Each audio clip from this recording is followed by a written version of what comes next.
Oh, you're gonna have to redo the moody fade to black graphic, Luke. That. Get rid of Stefan. Oh no. Good evening, everyone.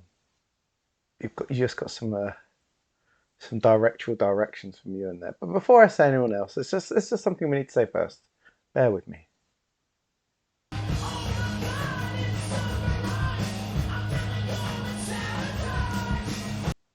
We haven't had any sabotage for a very long time, and it's an absolute joy. Welcome back, Spares. Absolute pleasure to have you with us this evening, first and foremost.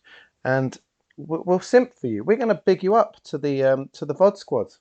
They know not what's going on, but you're here, and we're glad you're back this evening. Thank you so much. We are Good. very happy. We are very happy. We were just saying off when we were muted, when no one could hear our soppiness. Good evening, everyone. Welcome to tonight's Boys in the Baltic Star, which is possibly the least hairy Baltic Star we've had for a very long time, as the hair is very much limited to the top half of the screen. If it's your first time here, you are very, very welcome. We are the boys, and on Fridays, if we're all here, we stream Traveller, our most beloved of the role-playing games. It's a science fiction game. And our story has now spread over 2 and a bit series and literal hours of in-game action. We haven't even been on the Baltic Star since we've started streaming, I don't think. That all happened before we started streaming. So no one knows what on earth the Baltic Star is. No one knows why the boys are from it. No one knows why we're even here. But you turn up and we really appreciate that. And thank you so much. If it is your first time, you are welcome. Very, very welcome. We love first timers. We love regulars. Please feel free to lurk or to chat. We love our lurkers. Twitch is built on lurkers, of course. And I lurk often on Twitch while doing other things at the same time. So we take no offense in that. If you want to chat, please feel free to chat. Chat is a friendly place. Either us or our regulars, which is Socks and Tonight's Spares, which is fantastic. So if you want to chat, please feel free to chat. We will join in when we're available. Chat about us, chat ignore us, chat about the stream. Just catch up on your daily gossip for all we care. Just be happy. Enjoy your time with us this evening. If you want to spend some points, click on that red sun in the bottom, wherever that is on your screen. It's in a different place to mine. And there's lots of things you can spend points on, almost a dizzying array of options on a Friday night. Anything that's kind of pinkish, play some music. So try those out. The more expensive things tend to affect the game, so you can name an NPC and that becomes canon. So your very character literally goes into our Word document encyclopedia, which is spread between myself and Ewan. Ben has to make a note and with a heavy heart introduces your horrific character into his carefully created world. But they are canon. They exist forever and ever and ever. He's invented guns. Good start.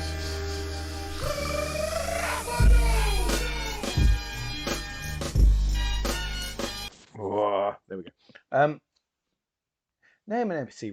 Make one of the characters talk about their backstory. Get a boon in there. Make us talk about something for a minute. Clonk means one of our characters has to hit something for no reason.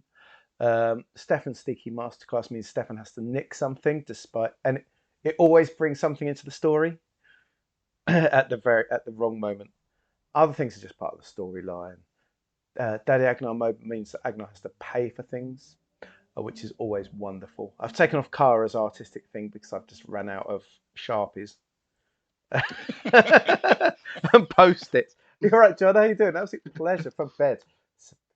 John, whenever I think of you in your bed, so it's quite natural thinking from you right now. There's lots of things, so get involved, spend your points, because you can't take them with you when you die after all. So use them, don't save them. Hang out with us for as long as you want to hang out with us. Enjoy the fun and the jollity. I say that because some terrible things are about to happen, so I'm trying to keep things light. Because not to you though, Luke. No, not to me. My characters are like well safe. We were worried about Ewan tonight.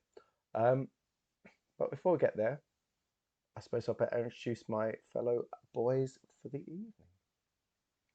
As we are looking at the dream team in chat right now, I'm full of a lot of joy right now. Adding to the dream team in chat, there's 3 of us here. My name is Luke. Hello, I'm in the bottom right-hand corner in the small box where I belong. I play 2 characters in this story. Thank you very much. I play Kara and Sarai. Now, Kara is an artist, a carouser, a trader, a hacker. There she is. Look, she's an artistic type.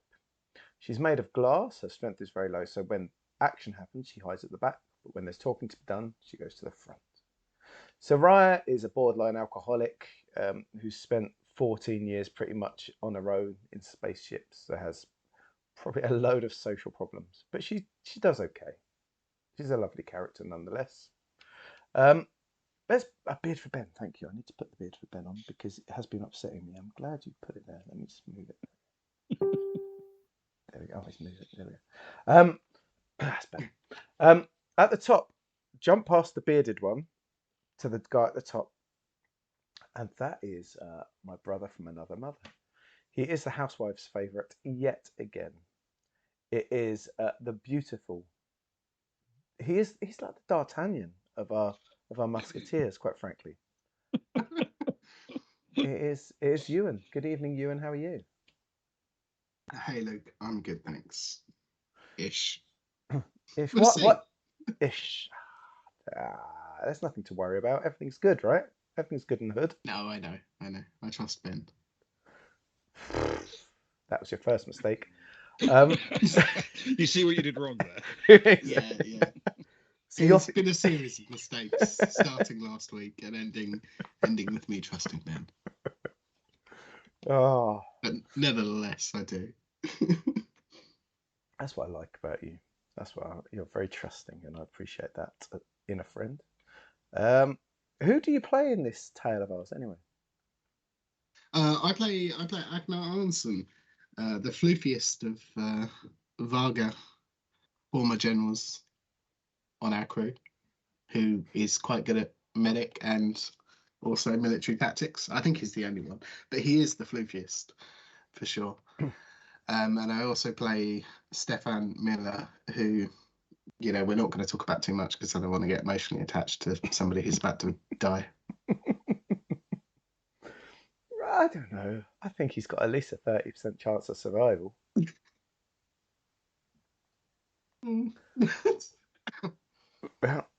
So, he is our space rogue. You know the song? I don't know if you ever sang it at school. He's got the whole world in his hands. Did you ever sing that? He's got the whole world in his hands during your assembly. I am familiar with the song. Nah. Yeah. See, the man who has Ewan's whole world in his hands tonight is directly above me. He is the smartest man in any room, who lives his entire life in the Twin Peaks dream sequence, who every other night of the week, if it's not Friday or Saturday, sneaks into women's bedrooms and deposits his chocolatey load upon their bedside tables. He is all because the lady loves milk tray. He is he's clean shaven, of course, as those that keep a track of his shaving dates, such as Sock Fiddler knows. She knew it was happening tonight. It is the man that we need to be nice to tonight, so chat, please be nice to him. The fate of Ewan sits on his shoulders. It is our beloved, lovable, wonderful, delightful, intelligent, smart, clever, friendly, charming, pleasing, delicious. Too much. Perfect. Too much. Backtrack. Pull up! Terrain! Pull up! It's Ben. Good evening, Ben. How are you? I'm all right, thank you. yes, I'm fine. Very much looking forward to this one. I'm genuinely curious what's going to happen next.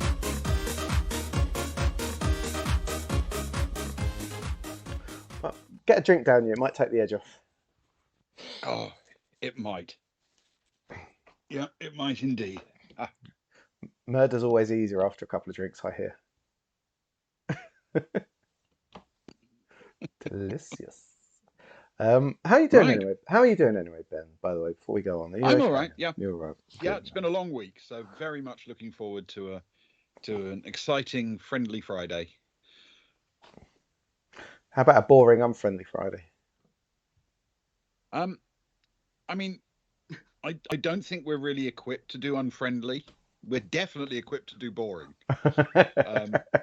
But it may not technically be the evening that's going to happen. This is probably not going to be a major shopping episode. I'm sorry for those who tune in for the shopping episodes. This is probably not going to be one of those. I tune in for the shopping episodes. This is terrible news for me. If I get my notebook out, then I feel like it's going to be a heavy note-taking night for me. It's possible, yeah. So because things happened, didn't they, Ben? Quick recap. Things happened. Things happened. Things really did. Our travellers are enjoying the delights of the Cascade, a nightclub and unique experience in the city of Sellville on Giikur. The place is famous for its drinks, its atmosphere, and a remarkable artificial waterfall that late every evening freezes solid mid-plunge. It isn't every night that the entertainment is supplemented by a couple of the teams competing in the upcoming Pelago race, a circumnavigation of the entire globe in craft that might be technically boats, but travel at supersonic speeds. Tonight, additional entertainment will be supplied by the presence of an old friend, Anton Fess. Now, Fess is a Zodani man, cultured, intelligent, very slightly terrifying. He's currently working as a consultant for the VCI team, using his expertise in ocean currents and evil plans. A couple of fairly civilized encounters with the creepy Fess led Sammy to feel so uncomfortable about his presence that she, along with most of the party, left for the hotel. Just 6 of the party stuck around, and Cara and Stefan went upstairs to have a conversation with their Nemafess. At this point, the story got really complicated really quickly. Cara chatted with Fess, while Stefan stole a data chip from the Maglo team on the terrace not very far from the VCI table. His method was to throw a drink over the team boss, then apologise and offer a round for the table, while grabbing the chip with maximum sneakiness. Oh no. Stefan offered the chip to Fess, who immediately went to return it to the Maglo team, making it look like he'd found it on the ground. However, he didn't reckon with Soraya. She charged down from the higher part of the terrace, screaming that he'd stolen it and causing a lot of confusion. As Fess denied everything and took advantage of the tension-breaking arrival of a round of drinks, he helped make sure that everyone had a glass before making his way towards the exit. Soraya moved on to the next part of her plan, trying to intercept him as he left. She sprinted down to the front entrance and told the bouncers she was being followed by a creepy stranger, pointing out Fess, who was on the balcony above. As the bouncers moved to accost Fess, Stefan went for the throat. Literally. He drove a gravity knife deep into the Zodani's neck, causing huge damage. Blood gushed from Fess's neck as he collapsed to the ground, twitching like a brutalized gardener, and screams rang out from the people close to the attack, terror gripping the tightly packed crowd. And that is where we resume the story. Can I just say to begin with, Ben, that I like your attention to detail and the fact that you started off with this whole fiasco beginning at the moment when Stefan stole something, which was completely out of his hands. Thanks. It all started with Stefan sneaking something. Yeah, funny that. Yeah. Funnily enough, the clocks aren't the things that get us in trouble. Who paid for that Stefan Sneaky Masterclass? I don't want to point fingers. Luke. You sure you don't? I mean, really, you don't? No. Certainly not this early. Okay, so where we are. Soraya is effectively by the inside of the front door to the Cascade. Stefan is standing on a balcony holding a gravity knife. The knife, his hand, and significant portions of himself are covered in hot, sticky, fresh blood. Fess has collapsed to the ground and is twitching. He's making not really much in the way of noise, but there's a faint gurgling as blood gushes from his throat. Zoe was left outside. Agnar, Sammy, and Kara. Well, Sammy and Agnar, I think, are still downstairs, and Kara is probably out on the terrace. Mm. So we are a scattered group. The party has been not just, divided or split, but really scattered across the map. So obviously that's a good start for any kind of action. Yes. And we have a couple of people who Soraya literally pointed up to where the action was about to happen and said, "You want to focus your attention right there." And as they charged up the stairs, staring hard at Fess, that's when someone stepped up and slit his throat. Indeed. If Stefan was, I suppose, in the immediate moment, two things Stefan would like to observe: is Fess still conscious, and is it obvious that people have seen him do this? Fess is not conscious. He is out of it. His eyes are shut. He's vaguely twitching, and his heart is apparently still pumping. There's still arterial blood coming out, but it's weak and sporadic, possibly even thready. He's going to need immediate medical attention if he's to survive. The balcony is not particularly packed, but there are people just through the area in front of you in the sort of the higher circle area overlooking the lower bar. And that's quite a busy area with its own bars, and there are a lot of people there. There are also people coming and going to and from the terraces all the time. And of course, the commotion and everybody charging up the stairs made everybody in the lobby downstairs turn around to look at what was happening on the balcony. And since Fess was pretty much leaning over the balcony railing, and had just been pointed out by everyone, they really couldn't have had a much better view. So while people's recollections will vary, the reality is 100 people at least probably saw the stabbing. It could easily be more than that. Sure. That's perfect. That's exactly the information I wanted. Thank you, Ben. Masterful work, as always. I suppose the next thing will be, there's a door at the top of the stairs, isn't there? Is that correct? Yeah, essentially at the top of the stairs, because you're on the balcony bit, you're about equidistant between two level escape routes. Effectively, the stairs run down to the front door, but there are people charging up that towards you. You can head basically north, back the way you came out onto the terraces. Yeah. Or south onto the large upstairs bar area, which is also sort of like a circle in a theatre overlooking the lower bar, the beach, and the waterfall. Yes. And of course, the third one, Luke, which you mentioned earlier on. But Stefan's immediate reaction, if he thinks he can make it before people reach the top of the stairs and that door, is he will head towards the door. The door back out to the terraces. Yeah. Okay. Obviously, before he does, he will he'll sheathe the gravity knife and stow it away in a pocket somewhere.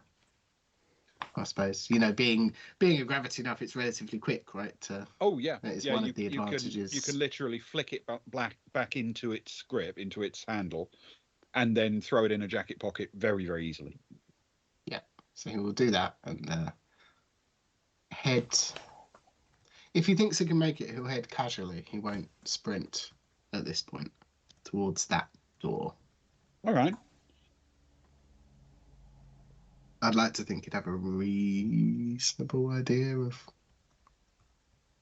I don't think there's technically a skill that covers try to look nonchalant immediately after stabbing somebody in the throat in front of dozens upon dozens of witnesses. It's a However, niche skill. I blame Mark Miller. I'm going to suggest, yes, despite the vast numbers of stills, I'm going to suggest that what you need to do is a stealth check with dexterity. Yes.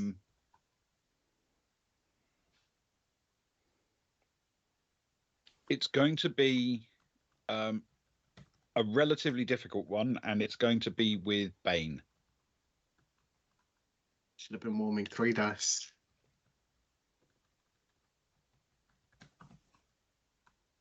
Oh no.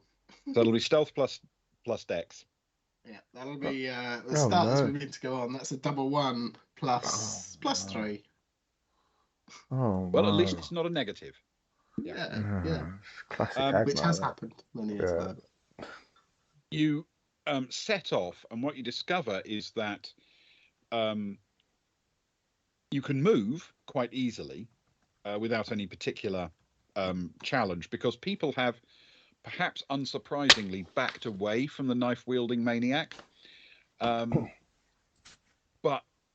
in essence, in doing so, they are kind of jamming the door you're heading for.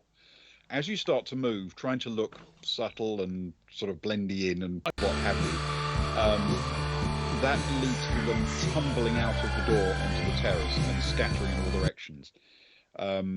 But you can see 1 or 2 people starting to reach for weapons. General members of the public. Yeah, it looks like it, yeah. Ooh. Did I make it out the door? Yes, you are effectively in the doorway. So what you can see is a number of people scattering down the terrace and left and right, and quite possibly others heading up, but you're not turning around at this point. From where you are, you can see that, in fact, as must be a requirement in such places, there is an emergency exit from the terraces. Essentially, if you head straight down the lower terraces in front of you, it's a slightly zigzagging path, but it's basically straight. When you get right to the bottom, there's a little path cut in the rock, which leads you to a locked door, which will lead out onto the street. However, it does have a security guard by it, who's obviously there, having a pretty dull life, to stop someone getting into the club and then opening the emergency exit for their friends to get in. Yeah. Oh, is that guy? He's not looking a particularly heavy-duty threat. However, he is looking absolutely stunned at people suddenly boiling out of the door and running, screaming and yelling incoherently. He hasn't really worked out what's going on. Are most people heading that way? Some are certainly heading down that way. Some are trying to head round towards the waterfall and head up that way. There are a couple of people who seem to be running towards the bar as well. Well, I mean, when in this sort of situation, it's important to make sure you have a drink in your hand. Right. Can I purely jump in seeing Stefan's? You absolutely can. I think that's probably covered what we might call one combat turn for the purposes of Stefan. So yeah, I'd like to go to Soraya, a good time. Soraya is seeing everything kick off. She's seeing the panic, the fear, the noise. She saw the panic she saw at Fess looking out for her, because, like I said, part of it was planning, part of it was actual fear for her life when he started following her after she realised she'd crossed him, and calling the bouncers up and seeing Stefan jump in, the man that's always had her back for years and years and years since they've known each other. She needs to make a scene. Her main aim now is, the second she sees Stefan go, she's seen it before in the past, from times when they would from when she knew him, when she was studying, and they're sort of meeting up at the pub, and that after he left, like their missions, to when he stole the ship and that. She knows when he needs to hightail out of there. She knows there's many times where he's gone and laid low for time or whatever, this and that. And there's many times she's tried to cover for him, and many times she's tried to do such things, try and get his back. Yeah. What she wants to do is try and surreptitiously drop. She's done it before on Giikur, actually. She wants to try and drop a smoke grenade, please. Okay, and she wants to do this subtly? As subtly as possible. Almost like carefully pull it out of her trouser pocket, try and pull the pin. I'm guessing everyone's kind of looking in that direction anyway, but then sort of roll it under a table as best as she can, if you know what I mean. All right. Can you first roll a streetwise check for me, please, with intellect? Streetwise intellect, yes, I can. Once I've put up brunch, let's prioritize here. Hang on, okay. Oh, of course, yeah. Streetwise intellect. Okay, intellect is good. Streetwise is good. Okay. We'll see how that goes. That is a 7, but it is you can't just say boom for Sarai. You got to pay for it, unfortunately. That's not how life works. Okay, that's good. I wish it did. I really wish that's how it worked. There was one for Stefan earlier on, by the way. I just I missed it on the roll, but just so we're all aware. There is also a second boon being paid for.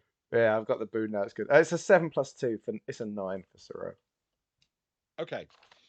So not necessarily in this exact second, but Soraya's not new to dangerous situations. Just so you know, I want you to sort of be aware of the potential consequences of the action. Yeah, please do.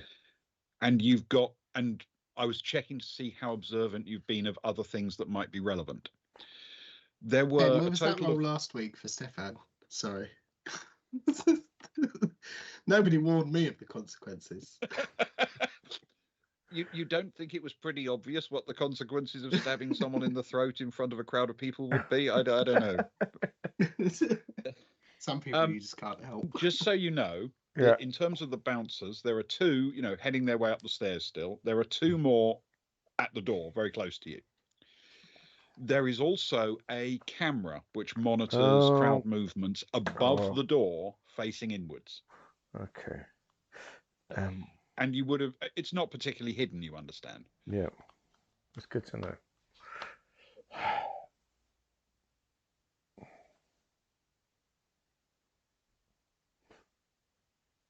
I'm assuming it's a roll, but knowing that the camera's there, having realised at the time the camera's there, can she look for a blind spot? Is there any blind spots? Can she try and find Based on the fact that the camera is above the door and facing into the club, you would probably assume that at least that camera probably wouldn't be able to spot you if you literally walked and backed your way against the front wall. You'd be right underneath it. It would be unlikely it would catch you in its frame. Okay. Then Sarai's plan is very much to back against the wall, release the canister, and try and get out the front door, with which I'm assuming there's probably more than her trying to leave through the front door at this moment in time. Yes. I mean, okay. I'm going to ask you to roll a stealth check with Dex. Yeah. But this is going to be a fairly easy one, so It may not necessarily be the place you need your boon. Thank you for that. You're going to actually be helped against the door initially by a crush of people trying to get out, and then when you then slide sideways towards the door, not only will you be helped out, if you like, in a rather bruisey way by the crowd, but also the bouncers will actively be trying to help. They'll be grabbing people and helping them through the door and trying to stop bottlenecks and blockades. When it gets tight, they'll be holding a couple of people back and then letting them go. They will actually be trying to get people out of the door as swiftly and efficiently as they can. Absolutely. So it's purely to just create a little bit more chaos in the release, I guess. Yeah. Right, to make people fear for their life more than fear for the people. Right. Oh, for goodness sake, he's gone down the back of the thingy. I've rolled too excitedly. Oh, there it is. Oh, that's good. That's good because I rolled a 2. It's an 8. It's a flat 8. That's a 2, which rolled on the desk, and a 6, which rolled onto the arm of my sofa. Okay. You manage to drop the smoke grenade. There are people's feet thundering everywhere. It seems unlikely to you that anyone would necessarily be able to place that it was you that dropped it. On the other hand, they may well have caught you on camera before, or you may be a known associate. So you can't completely rule out the possibility they'll be able to reconstruct that you were the likely source of the grenade, but it's unlikely they would automatically point to you in the heat of the moment, at least. And you press through, and you are out of the front door. At which point we can go to someone else. Perfect. Just rub off a smoke grenade. Sorry. Who was Agnar sitting with? Agnar's with Johnny in the sort of main bar downstairs. But I assume at this point there is they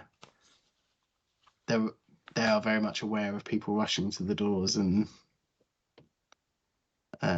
some kind of resplendent chaos going on. Or has it not spilled out that far yet? Where you are, it's only been a few seconds. Thank you, Sparrow. Where you are, the people have started to spill into the main bar, no question. And they look disturbed, panicked, worried. There's, it's like something's gone very badly wrong. You haven't really heard much apart from some screams and yells, but at this point, it wouldn't be obvious to you whether it was a crowd crush or something really threatening or violent had gone down. The people thundering through are sort of heading. They're broadly splitting into two groups. Some are more or less heading for the waterfall. And potentially, even if they don't have a boat there, they can throw themselves into the lake and swim. Others who may know the place better know that if you turn hard left, you can get to the emergency exit that's underneath the stairs that come down from that raised circle on the south side of the space, and there is an emergency exit there out onto the opposite side of the club from the emergency exit that we talked about earlier at the bottom of the terrace. Yeah, and some are heading that way, and again, there's a security guard there who's looking a bit baffled, but people are clearly treating it like an emergency and yelling, out of the way, and hitting the release bar and charging through. So he's not going to stop people from leaving if they really, really want to leave. Not that I suspect he could. He'd be a bit outnumbered. I like to think that Agnar is very much out of his element here. He doesn't go clubbing often. And I would also argue that his decent social level is probably wrong for this sort of place, potentially. I'm not saying it's a it's a dive bar, it's certainly not, but for certainly this kind of environment, I guess, the young and trendy people. So I guess he turns to Johnny and says, it's getting a bit crowded down here. Is this usual? It seems.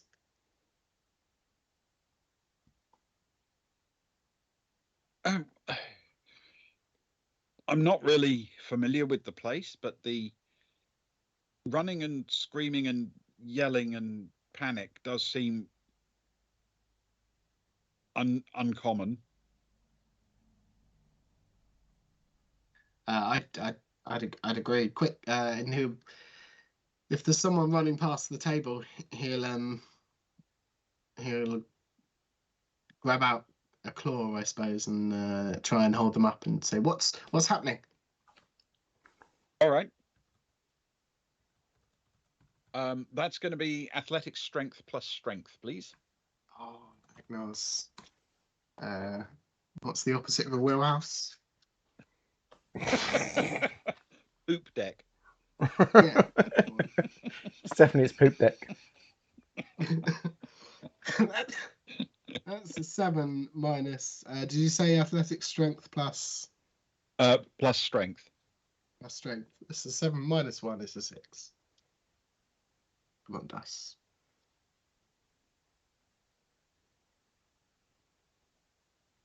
What's that? 7, you said? 6 total. Oh, 6 total. Yeah. Okay. Sorry. The first one you try to grab sort of slips through your clutches, but there's a fair few running past, and you eventually find one that's not moving as swiftly, or is not quite as big or as strong, and you manage to grab hold of them and indeed ask. And the person says, "Let me go. There's a madman killing people."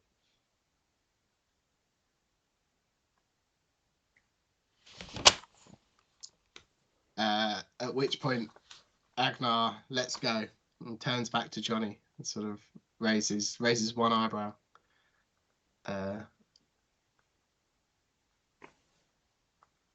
Do we help? Do we run? Looking for a little bit of guidance, I suppose, or at least some kind of insight as to what Johnny's instincts are in this point. He doesn't want to leave him alone. All right. Let's see what he would recommend. Okay. He hesitates for a second and he says, "Where are the others?" And points towards the stairs up and the doorway out to the foyer, and says, "Maybe we wait till the crowd's gone and we go look for them."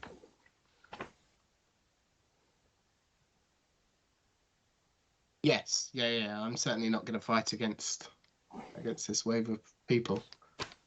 And Agnar gets out his communicator and starts sending a group message.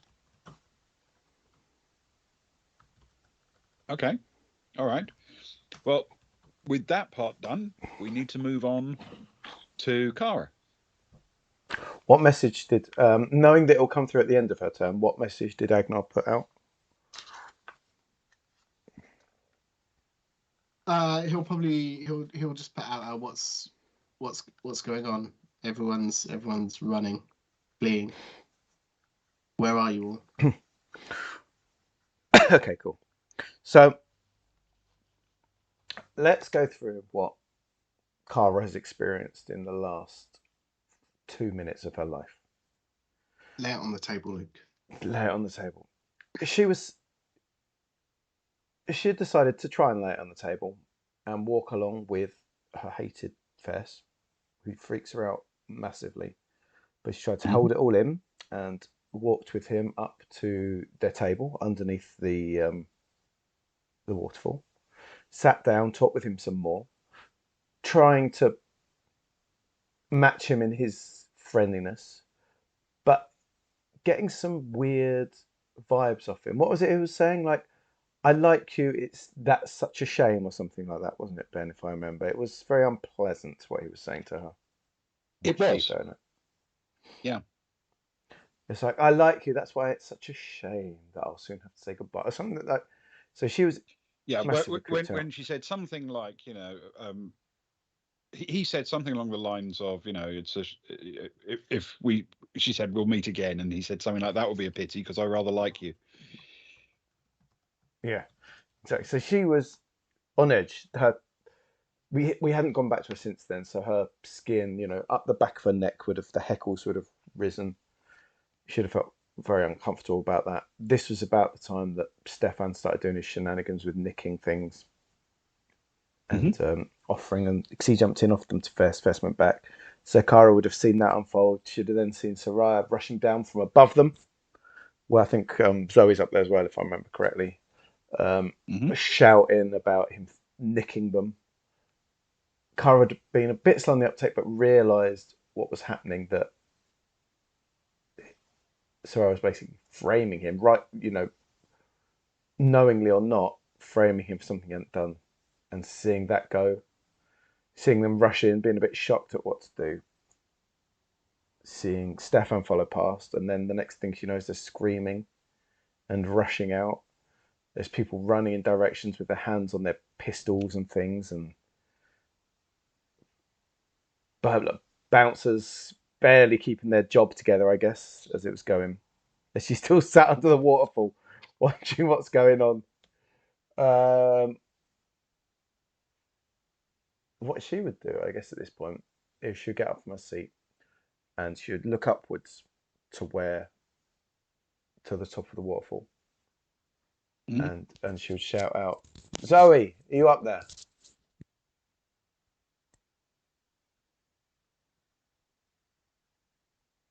Okay. All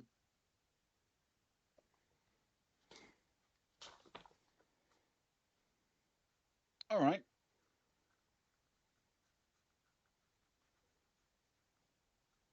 I'm going to suggest you need to roll a streetwise with intellect, please. Oh, yes, I can do that. That feels like that's in her wheelhouse.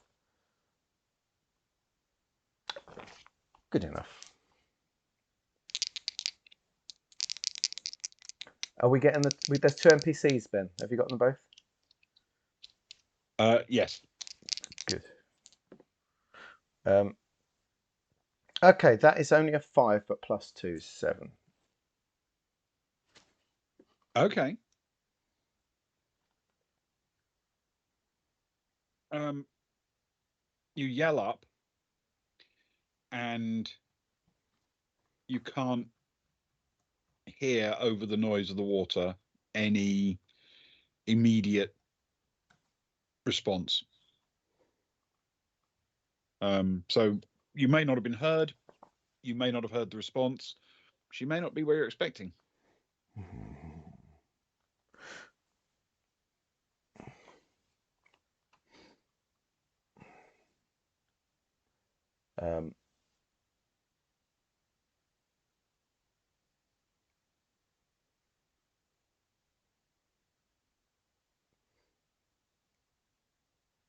Cara, what's the vibe at the table? She's with the VCI, isn't she? There were the remnants of the she's VCI guys. with the rest of the VCI team. Yeah. What's the VCI vibe as it's? Well, they're pretty much all standing now. They've seen some people run round the corner looking panicked. There are a couple of people literally who've come round the corner and are kind of hiding there, peering back round the edge. And someone has pulled out a handgun and is sort of looking for a target.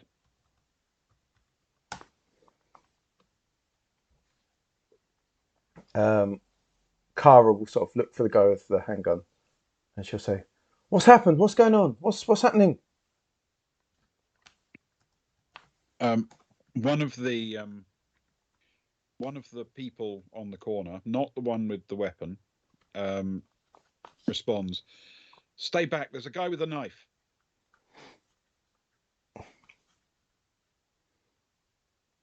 She'll sort of look very concerned. She doesn't know who. The last thing she saw was, it could be Stefan, it could be Fess, quite frankly. She was like, "Did you see him? What does he look like?"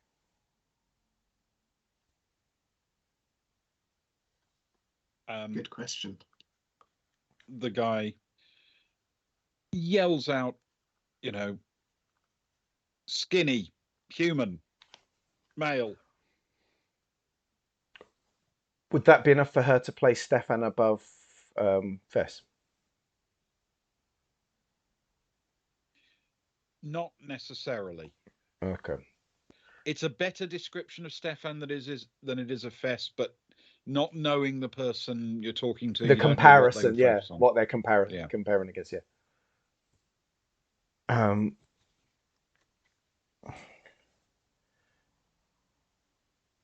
Soraya will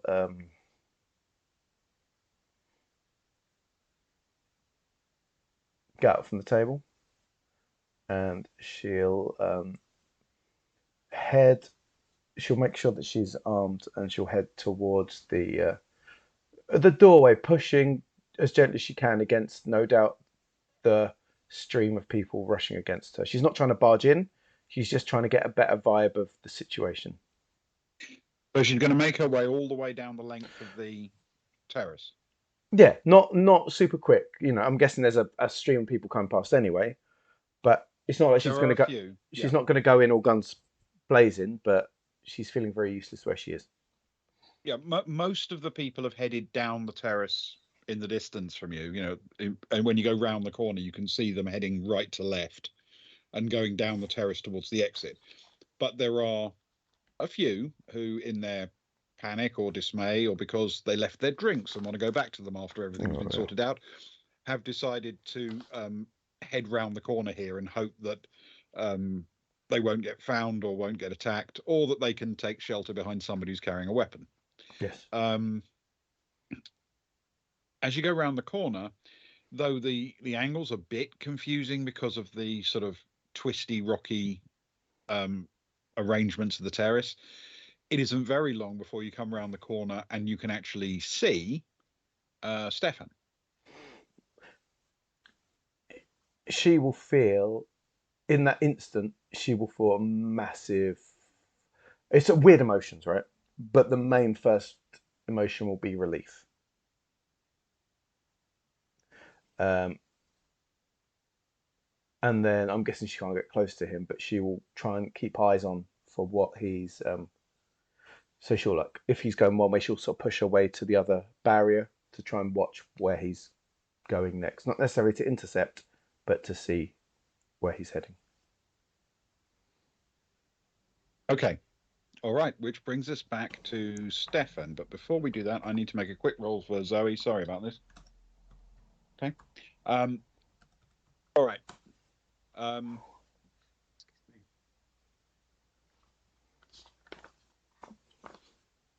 Stefan, what are you doing immediately, since we've now caught back up to you pretty much? So having exited the door and knowing a basic lay of the land, but also catching sight of, you said the majority of people heading towards the emergency exit that is being guarded by a bouncer or security. His first instincts are to head with the majority of the people. He will very much see security at the door and just turn and nope, not having anything to do with that.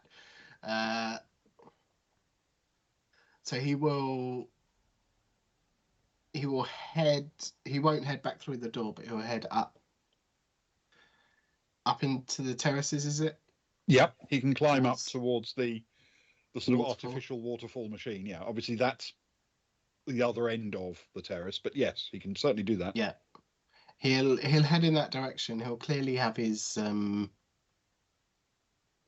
hands almost in the way that a stage actor would exaggerate with their hands. He'll clearly have them out and by his side, but out and not carrying any weapons. And he'll head in that direction. Okay.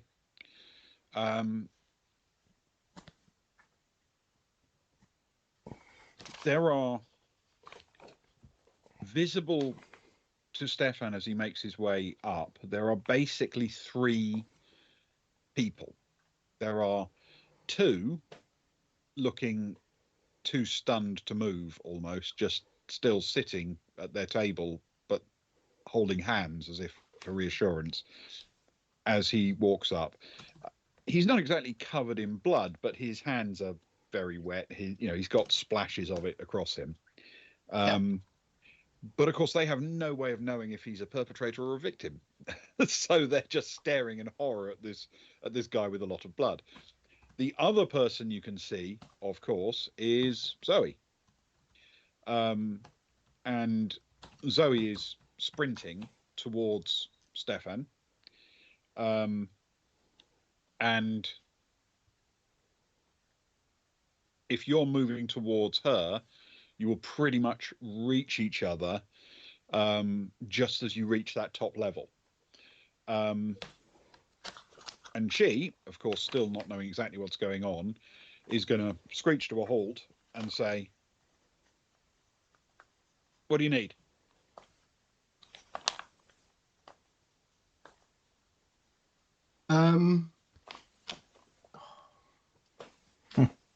Not expected. He will. He'll turn back towards from whence he came and start pointing off in that direction, and he'll sort of scratch his face as if to cover his mouth a bit, and he'll just say,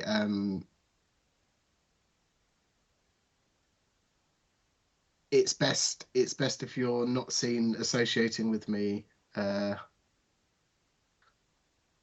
I need a place to lay low.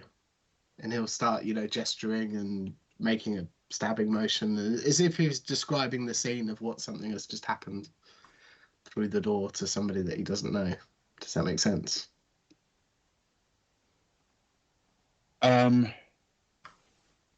Okay.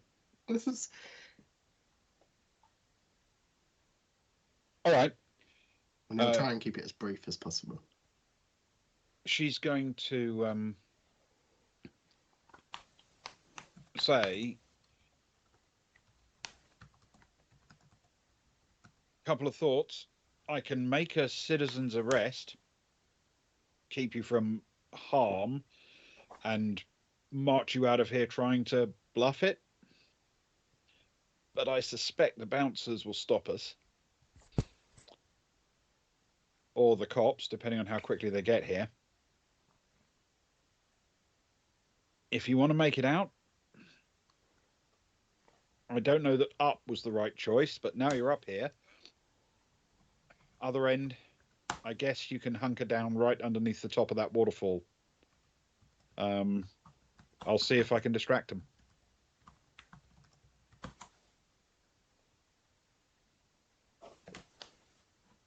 He'll say yes, and he'll keep pointing, and then he'll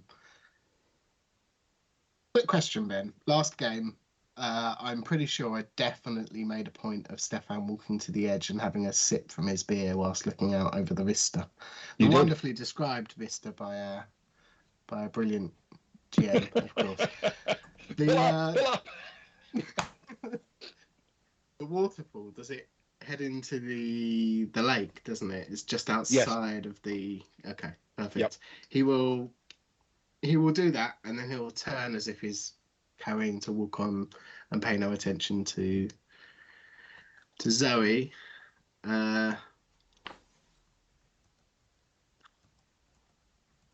he'll aim for the waterfall, the top of the waterfall. Okay, all right. You're heading that way. As you rightly say, you don't look armed, so nobody along that route tries to intercept.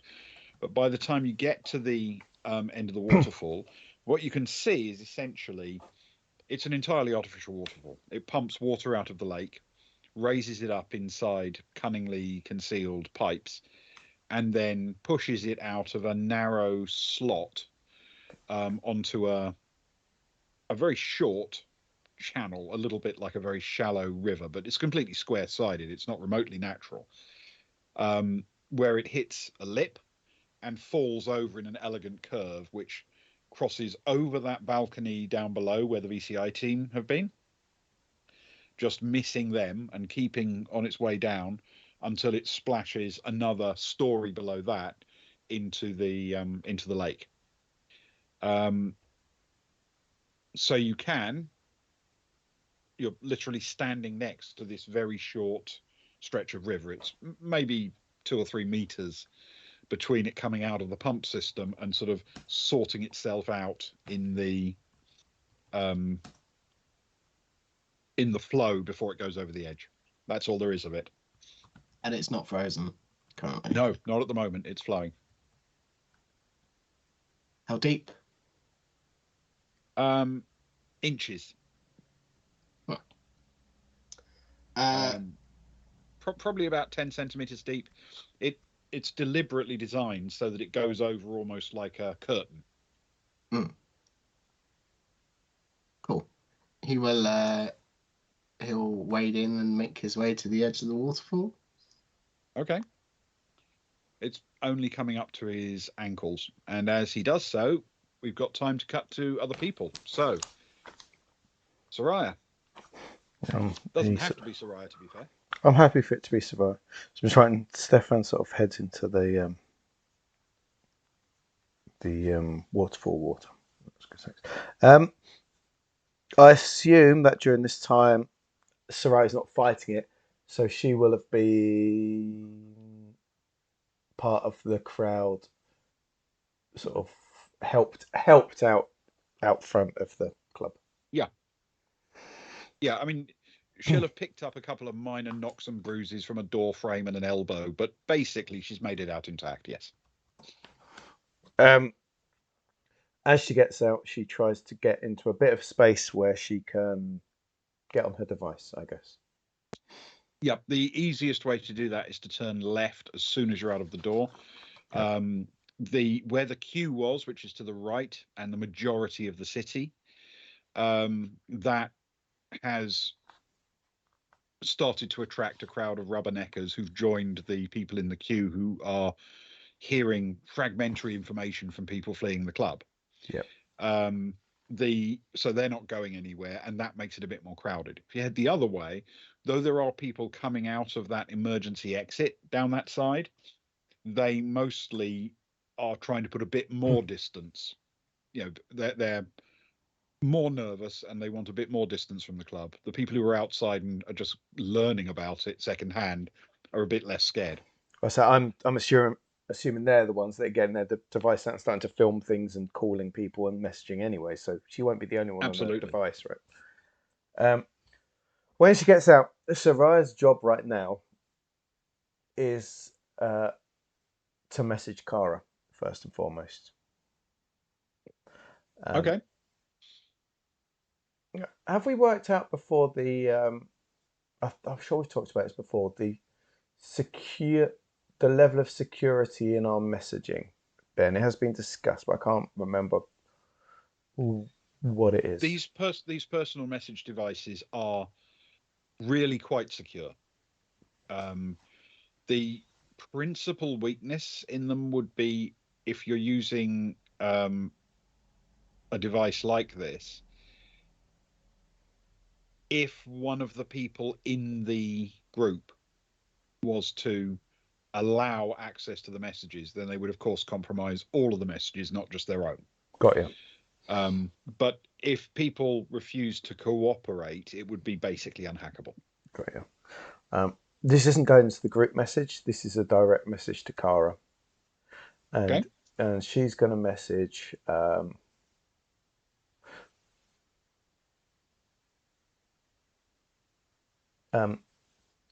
And I'll write it down so I remember exactly the words. Stefan stabbed Fess. She's quick. She's doing as short as possible. Stefan stabbed Fess. Might need help. Premise ? Okay. And anyone that's watching, Premise is like she's like being our main liaison for the Imperial Navy, right? She's the most important person we think we know. We don't know where she is, but as far as we're concerned, Ben, right? She's the most important. That's right. You don't know where she is at the moment. But she's the most important person we think we know. And the last thing we knew was she was in the system. That was the last we knew. We've leaned on her a couple of times, so it's a bit of a nuclear option. But she knows that Kara's had conversations with her before. So Stefan stabbed Vess, might need help. Premise ? And that's all she's going to send up to Kara. Mm-hmm. And then what Soraya's job then is to do, she's then going to send a message to the other thing she send a message to, who's the best person? Sammy. Okay. Things have kicked off.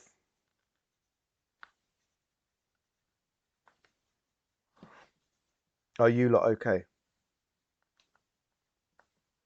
Where are you? Okay. All right.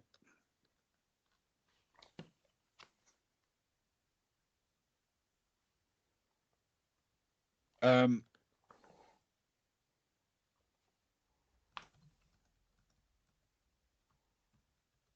right. You get a message back from Sammy, pop in very quickly, which basically says almost at the hotel.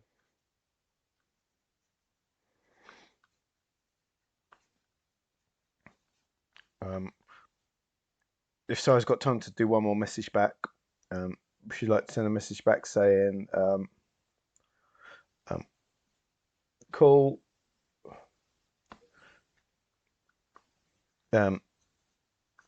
Stay together and chill. Back soon. Mm-hmm. Okay. Yep, that'll do. That's All good. right. That's good. That was one of my concerns covered after Fess got on the phone. Okay. All right. So, time to move on to Agnar and Johnny.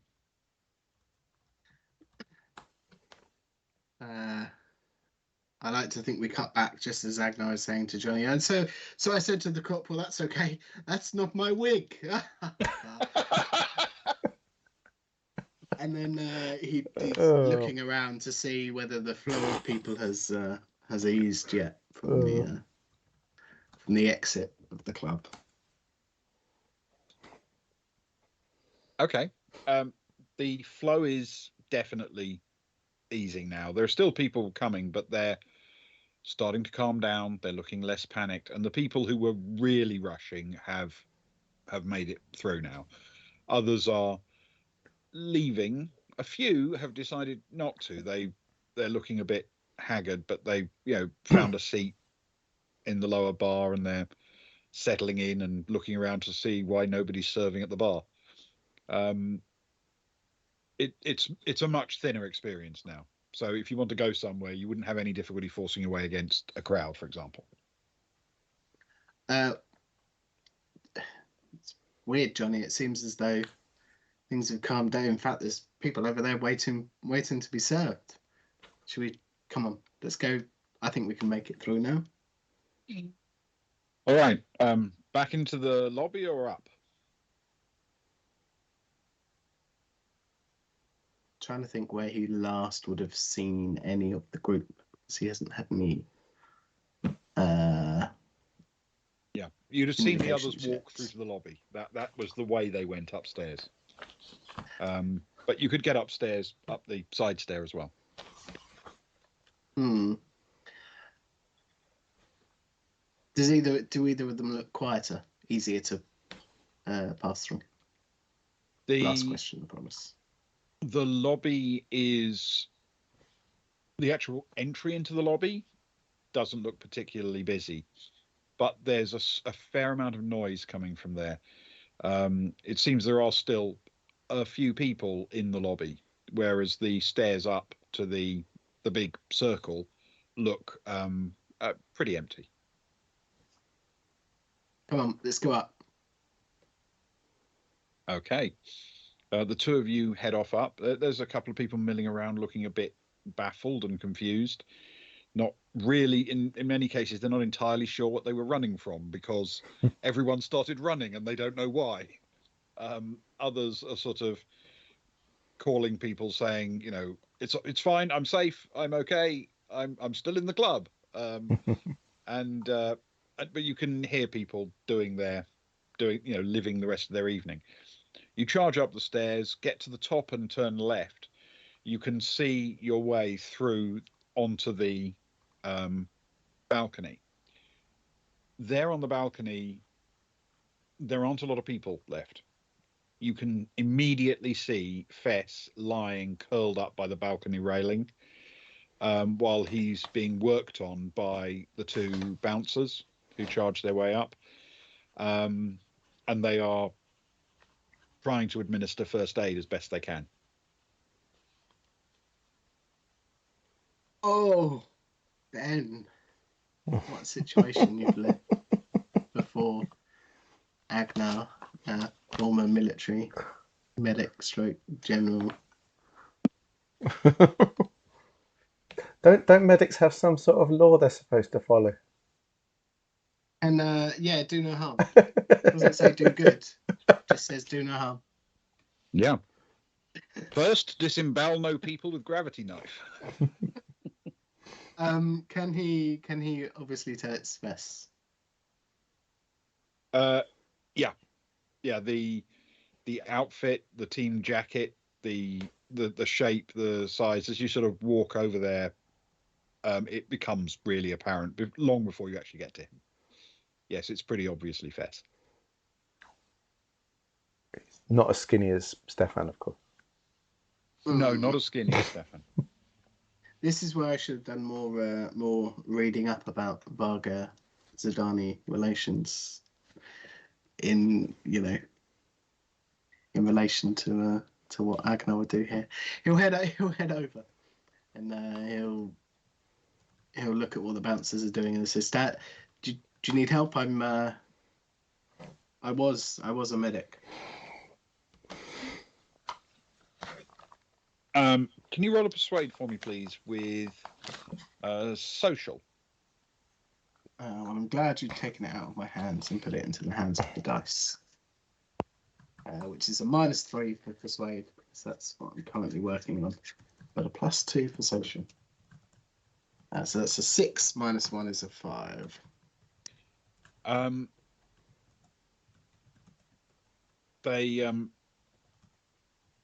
They look up, like genuinely confused that someone would come along and offer, and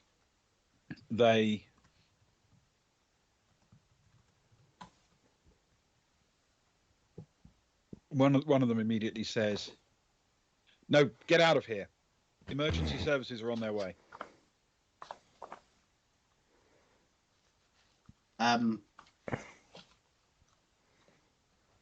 But I'm here now.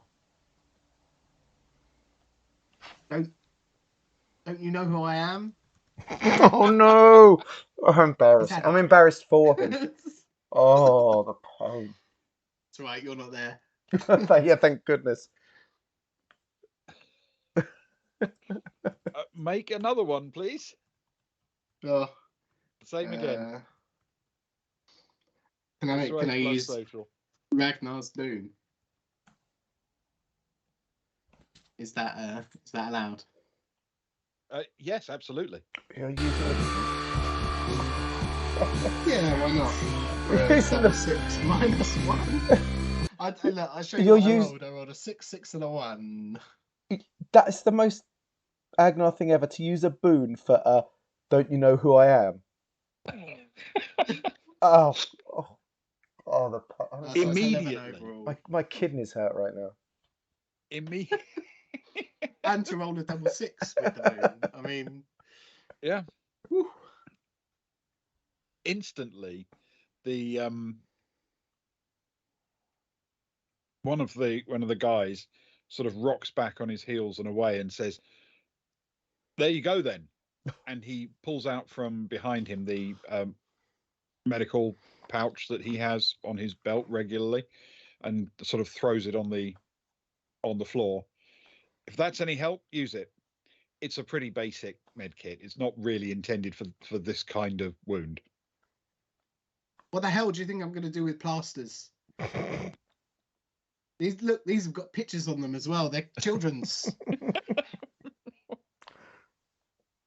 And I like to think, whilst he isn't bringing his weapons, and he's certainly not bringing all 4 of the medical kits that he has in stock, I like to think he has one with him at all times. Just okay, yeah. It's up to you, Ben, but no, I generally don't disagree.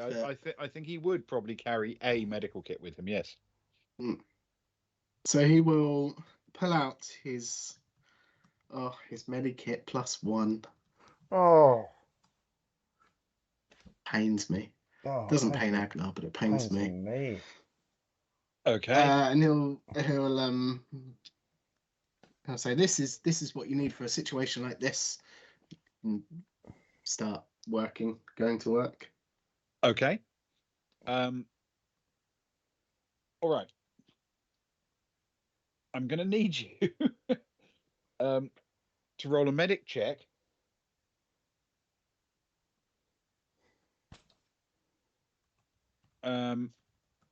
Plus education.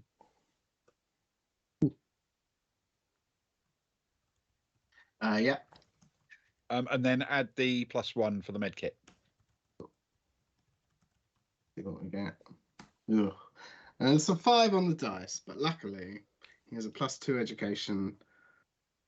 I can't see his medic because there's a cat in the way. +3 medic, and then +1. Oh, very good. So The cat was determined. Fish should die. Yeah. Good old cat. I knew I liked turned into a cat cats. scream. Okay. Frankly, I agree with the cat. Can you roll 1d6 for me, please? That's a 6. Okay. Cool. So would you like the good news or the bad news? Let's go with the good news first.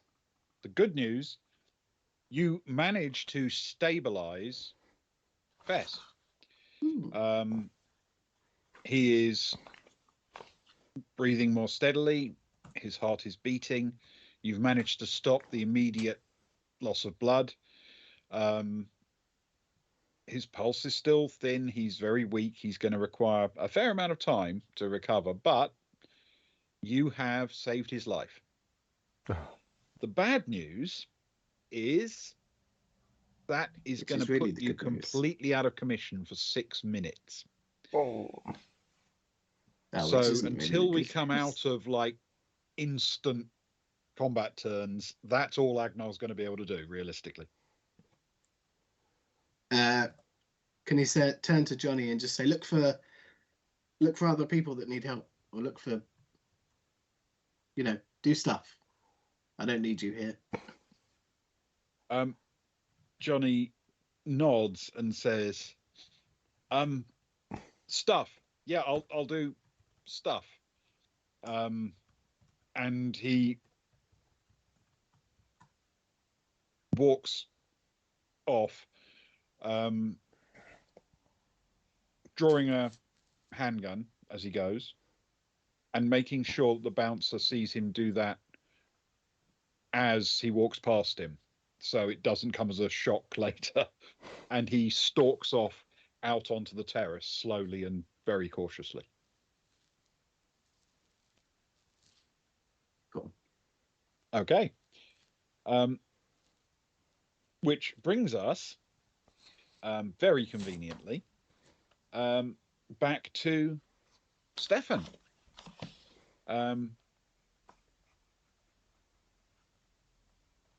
Who is wading through the water out to the lip where the water plunges off into Lake Simel. Yeah, he'll take a look down, make sure there's, no pointy rocks or boats or a crowd of people, I suppose. No, you would. Obstacles. If you jump off there, you'll land in what is effectively the plunge pool of the waterfall. It's going to be relatively deep and pretty smooth. And he will take a couple of steps back after gaining that information and take a run and a jump. Nothing. Ewan's caught in two minds. Stefan does nothing fancy. He'll just go for a pencil. Pencil jump. Feet first. Okay. Keep it safe. Okay. Athletics, dexterity plus dexterity, please. Oh, I need to bring up the map of the island now. Hang on a sec. That's a 5 plus a 4 is a 9. Okay. All right. And can I also have an athletics endurance plus endurance? You managed to successfully clear the edge of the water, and you're falling more the far side of it rather than in it as you plunge down. Yeah. But you land in the water. And endurance? Oh no, that is another double 1. Oh, nice drowned. He does have 0 in athletics endurance, and he does have a +1 endurance. So it's a 3. A total of a 3. Oh, Yeah, Okay. yeah, which is 50% more than his roll of a 2. You make the jump perfectly successfully, plunging deep into the cold water. Oh, wonderful. But the water is, of course, falling down on top of you, and it tumbles you around and keeps you down much longer than you're comfortable with. You draw yourself up towards the surface, eventually struggling sideways out of its power, and just about make it to the surface and struggle along until your hands are resting on one of the floating jetty things that wrap around the waterfall. Mm-hmm. Can you roll 1d6 for me, please? Yep. That's 2. Okay. You are on the far side of the waterfall. The bit behind you is the waterfall itself, still thundering down. In front of you, your sort of elbows and wrists are on the jetty. Your head's bowed against it, breathing deeply, spluttering and coughing up water. But in front of you, you can see a few floating jetty arms stretching away with boats and things attached to them. A couple of boats maneuvering rapidly as people got to them and then left in a hurry. A group of a few people loitering on the jetties, sort of hoping that this will be far enough away from any danger that they can just stay there. But nobody's particularly paying that much attention to you. You can take a minute or so to recover if you need to. Yeah, he definitely will take a minute after that.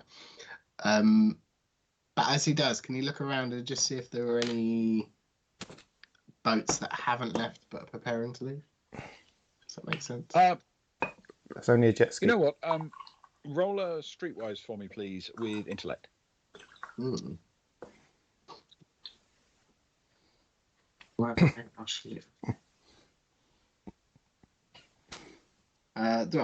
that's the roll I wanted for my endurance. It's an 11 plus 2 plus 0 is a 13. Okay. There is about halfway down the jetty, though it wasn't immediately obvious when you first swam clear. There is indeed somebody crouched down by the boat, unwinding its mooring.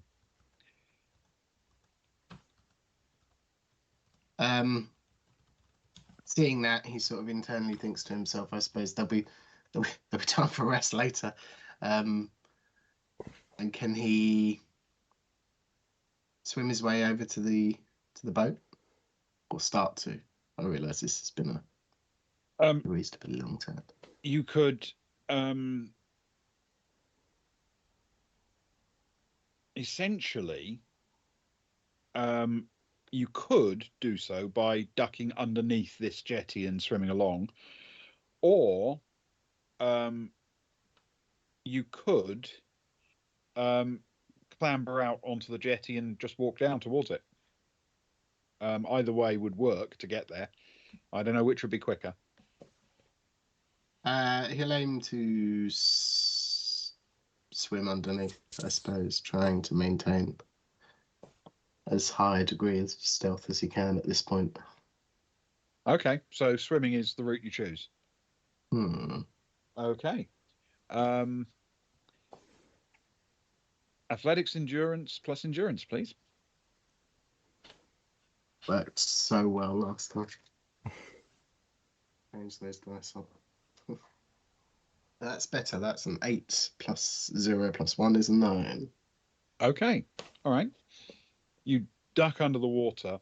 You don't have to swim underwater very far in order to just clear each of these jetty areas, which is a good thing because your lungs are still burning from being trapped underwater for a while. You wouldn't want to have to hold your breath for very long. And you swim in a sort of zigzag pattern out towards the little boat. And are you going to aim to come up next to it, or clamber out next to it, or what? He wants to aim to, I suppose, depending on the boat. So his ideal aim is to hang on to the side of the boat for when it starts moving. Okay. But he wants to be as far away from the motor as possible, or the propeller, if there is such a thing on this boat, without going forward of the wheel, or the wheelhouse, or wherever it will be driven from, if that makes sense as well. All right. If there's an option or a choice, then that's fine. But that would be his plan. I'll tell you what, as it's a technical object, can you roll a recon check for me, please? With intellect. Yes, which is a flat roll for Stefan. That's a 5 total. Okay. As you sort of pop your head out of the water quite close to the boat, the person operating it, he's a youngish man, is in the process of trying to reverse it out very slowly from where it was moored up. And it is reversing out, but as I say, very, very slowly. It looks to be a pretty light craft. There doesn't seem to be anything in the way of fenders or ropes you can hang onto the side of. You'd have to literally throw your arm up over the side of the boat in order to hold on. Just the one person on the boat? Yep. Currently on the boat.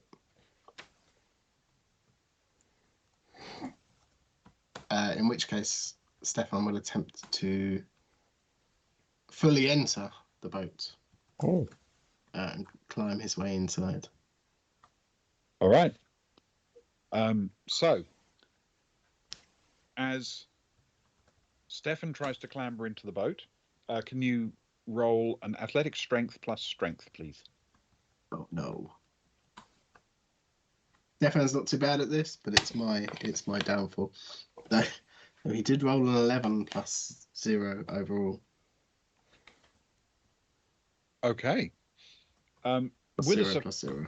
With a surprising alacrity, you flop yourself over into the boat. The noise makes the person who's driving it immediately turn around and go, "What?" And that's where we'll take our break. Yeah. That was much better. I'm sure it was Stefan who fell in at the Megalodons and couldn't for the life of him climb out of the water. I think Maybe it was wasn't. Soraya who got trapped in the water and very nearly died, and Agnar who wasn't strong enough to help her out.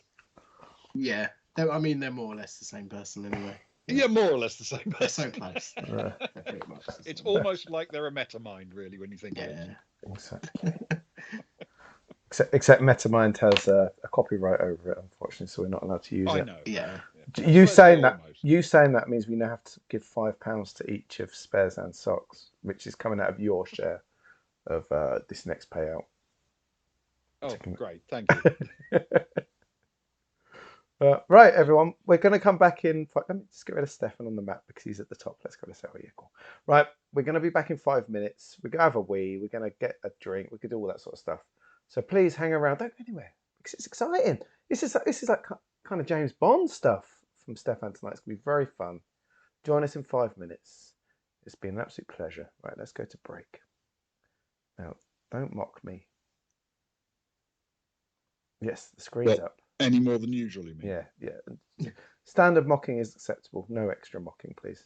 No extra mocking. Yeah. Thank you. Right, music's on. That's on. We're off. See you all in 5.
Hello, we're back, everyone. Thank you for joining us. Ben?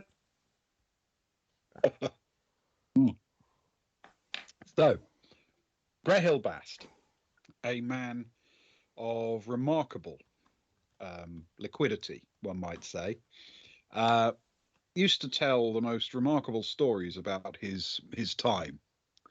And he once told me this old tale of a mission when he was a newly qualified steward. The ship he was on was sent on a rescue mission. Now, the way he told it was that the ship was sent to search for survivors on a ship that had disappeared into a black hole and then unexpectedly re-emerged after a long time missing.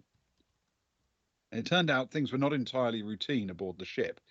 In fact, there was a kind of evil entity that had taken over the crew and driven them mad even before the accident that sucked them into the black hole.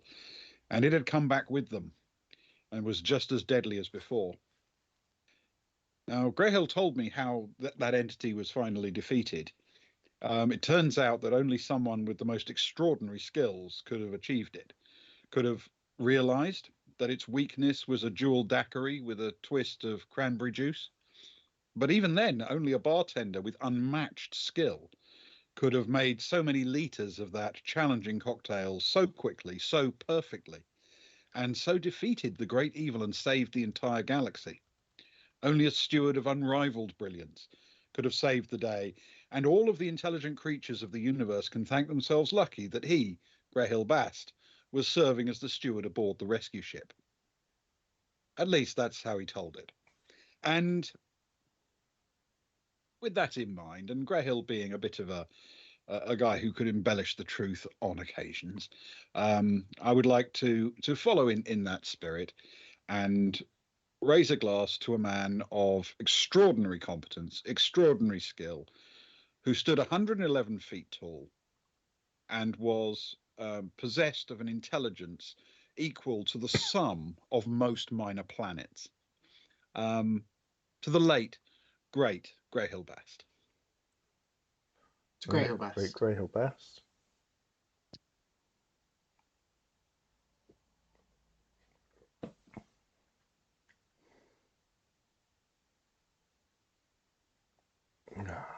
What a guy. What a guy. Oh, I need to bring back not back because we've got a minute of wisdom. We have. So for anyone that's here for the first time and wondering what on earth is going on, things were going so smoothly and things were interesting. We do have weird wonky bits on our stream, which we embrace. We love our viewers. We love our friends. We love friends, literally. Our regulars and this and that. And we do offer up things that people can spend their points on, which interact with the game or us. And one of them is a minute of wisdom, which Spez paid out for, which is where one of us has to talk about something for 60 seconds. And sometimes that will roll into the game and sometimes that won't. And in honour of our convention coming next month, Ewan is going to spend 60 seconds telling us the best way to get to the convention centre if someone is coming from out of town. Where that means, I'm interested to find out from. Ewan has history for this. He gets really angry about town planning. He does. So this could just become a rant rather than a minute of rant. But so are we ready? Okay, let's go, Ewan. Right, so I mean, I've got limited options. I don't drive, so I've no idea how to drive it. If you're driving, you're on your own. I would say if you're coming out of town, your best plan is to get the train to Faversham train station, which is a mere stone's throw away from the assembly hall, the place where we're holding the convention. Of course, you can't turn left, so when you come out of the train station, you have to turn right 3 times. Yeah. And then walk forwards to the zebra crossing, turn right and cross over the zebra crossing. Head down the road for a reasonable amount until you're opposite the assembly halls, and then turn right 3 more times, cross over the road, and you're at the destination. The only other way that I know is if you're heading into town from a similar place to the crew of the Baltic Star, and in fact you're landing from space, in which case You want to set your destination at 51 degrees, 1847 north by 0 degrees, 53.25 east, and just head straight down. No left turns. That'll take you to the car park behind it, will it? Where's the postcode? But I figure that's close enough for you to Close kind of, enough, yes. Yeah. It's the best I could do at such short notice was to longitude and latitude the postcode. Reasonable amount. Yeah, it's Quite in the right grand too. scheme of the universe. You're such It's a quite- nerd. What? What? It was the easiest way to give directions without any left turns, and not just have Absolutely. one option as my how to Quite get here right from out too. of town. I feel I'd be shortchanging people who redeem their points, and then you gotta go to the train station, do some right turns, arrive at the convention. That's why I'm glad they picked you. I just walk forward. What's wrong with you? I suppose you could have turned right out of the train station and caught a cab, and then you're not turning left. I suppose you have to turn left to cab as well. I deserve it. Philosophical Stanley. debate. Excellent. We are an Well- anti-stan, anti-thirst, anti-simp stream. The only person we stan, thirst, or simp for is Ewan, which Laraj has just done quite rightly. Oh, thanks, Laraj. Excellent. Well, we find ourselves with Stefan having just leapt onto the back of a boat, and we were with him for a while, so I think we will move on to Soraya. I'll save all my stabbing for next turn. What can I say? Right. Soraya's got a plan. In this moment, she has a plan. And she's on her device, she wants to look, if possible. Hang on, sorry, I need to put Stefan up on the map so we know where Stefan is on the map. There he is, that's good. She wants to look for a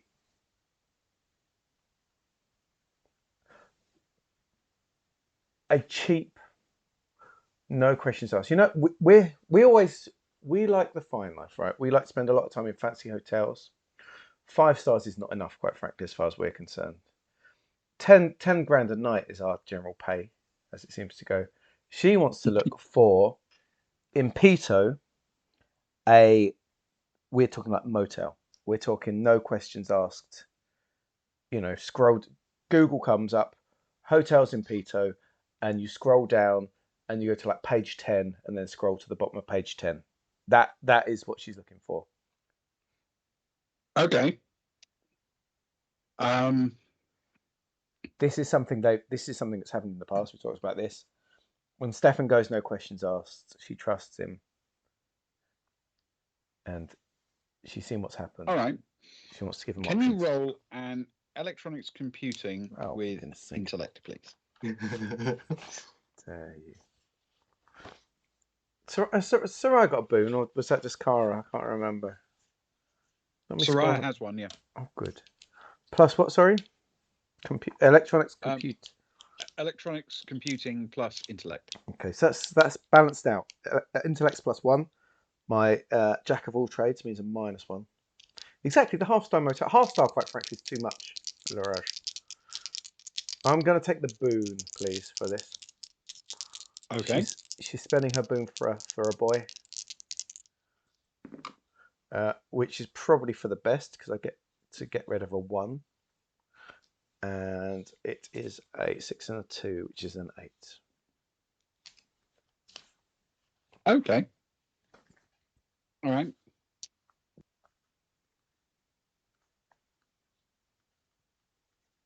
All right. Can you roll 1d6 for me, please? Of course. Sorry, 3. Okay.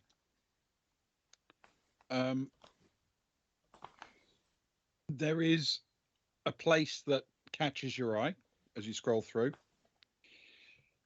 if you look at the map of Pito, it's sort of very left of centre. Oh, sounding like my sort of place already. Yep, very left of centre, not quite on the edge, but stuck in the sort of maze of minor streets off there. On the map on the screen, in terms of north-south, it's about halfway between the word Pito and the dot indicating the transit station in the middle. Yes. But it's left of that position. Got you. Sort of off in the middle of the sort of like the lobe on the left. It's sort of in the middle of that. It's called Petter's Inn. Petter apostrophe S Inn. Petter. Er. Yeah. Petter's Inn. Okay. Well, that sounds like a fetish place to me. I'm not too sure about that. He'll get on. He'll be all right. He'll enjoy it. Petter's Inn. Yep. It is advertising that there are rooms available, and has recent comments associated with it. Most people saying, don't go there if you're interested in the Pelago race because there's no view, no option to see the race from the place, because they don't have a bar, they don't have a lounge, there are no AV systems in the rooms. It's very basic. That sounds like our Stefan. Very basic. Exactly. He's our little basic bitch, isn't he, Stefan?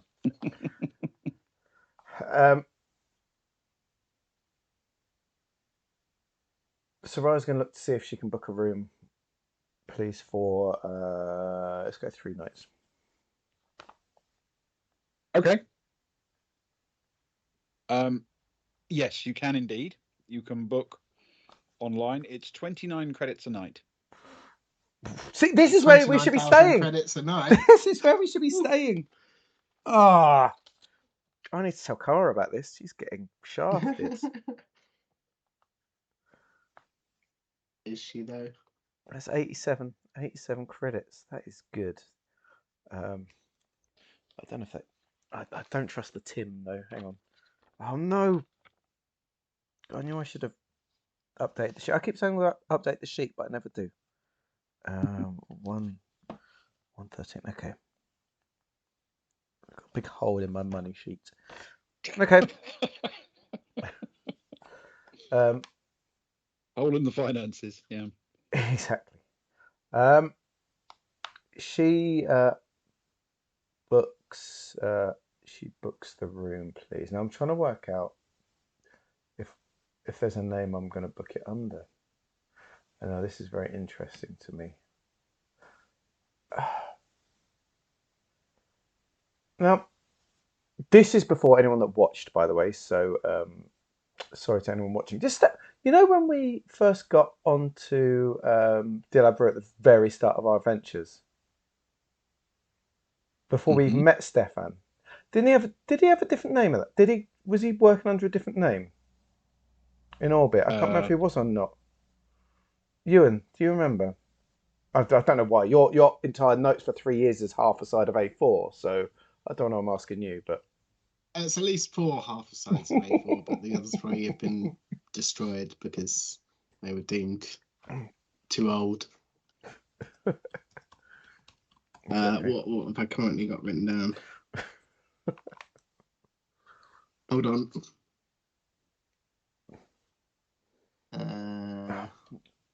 I'd have to go back about 8 notebooks back to find the notes for that. Oh, I've got a list of stuff that Stefan wants to buy. It's probably a Papa Krebs, Seal Salva. I'm not calling Papa Krebs. I've got a little map. With a bedroom and a bar and something that I can't make out because it's illegible. Someone's got tech level 18. And, that's quite high. Glaptodon. That sounds like his name. It's definitely written there. Tech level 18. This This motel is definitely not tech level 18. I've got Anton Fest, Mattis Fest. We could. Underlined. Oh, we could book in under Anton Fest. Convenient. That'd confuse people. Cove of Scientific Interest. I've got that written down. I think that was from the last time we were on Giikur. Oh Probably. my goodness. What Hang on. else we got? March Temple. Sorry, this isn't very Morale. exciting. This isn't very exciting for anyone. What But else that's written down? hang What are on, you I've talking got about? some. My notes are really exciting. You behave. Hang on, I'm reading some old notes. Slarty did a poo in a suitcase. Okay, that's a Yes, long he did. time ago. Yes. That Stefan really was. No, we don't have it. No, Admiral Derek. Stefan was representing the Admiral. Oh no, we don't have any name. No, he was just Stefan, I think. Oh well, it's worth a try. She's gonna put the name. She'll book it in her name for now, please. In whose name? Her name, please. Okay. If it's no questions asked, if it's that sort of thing, I think it's.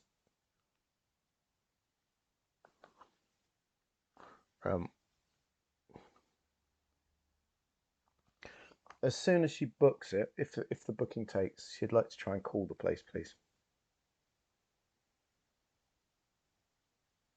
There doesn't seem to be a voice number. Oh, nice. What she'll do is then she'll message the address to Stefan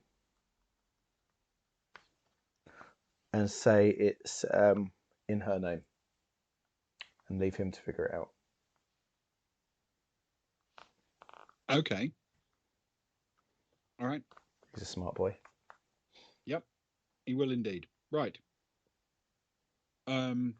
So you booked 3 nights, didn't you? I did, yes. Okay.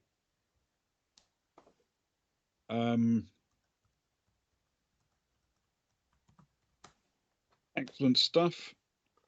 Which brings us to Cara. Oh yeah, Cara.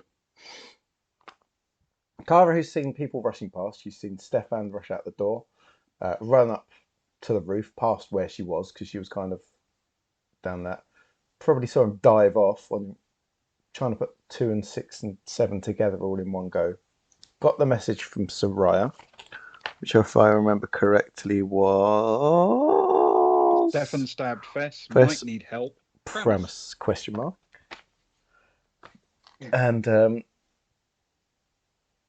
she's suddenly feeling quite alone in the situation.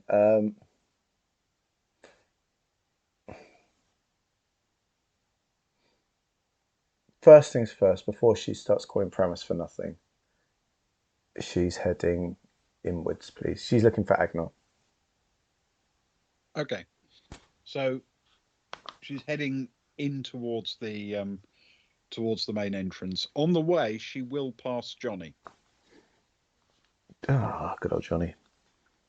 Hey Johnny, what's up, man? What's going on? Good question. There was a lot of running and screaming and shouting, and then we found Fess not looking good, stabbed, bleeding everywhere, just in there. And you left him to die, right? Personally, yeah, that's exactly what I did. But Agnar, medic and all that. Oh, that floofy Hippocratic oath idiot. He's probably used one of the good med kits as well.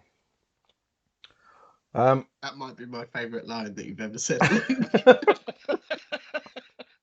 Floofy Hippocratic oath idiot.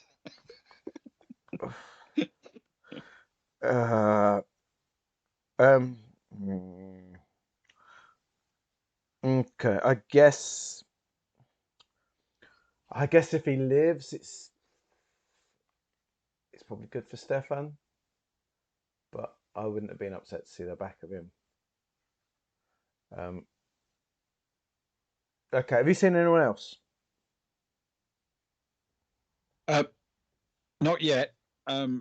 Not to speak to. But Zoe's up there.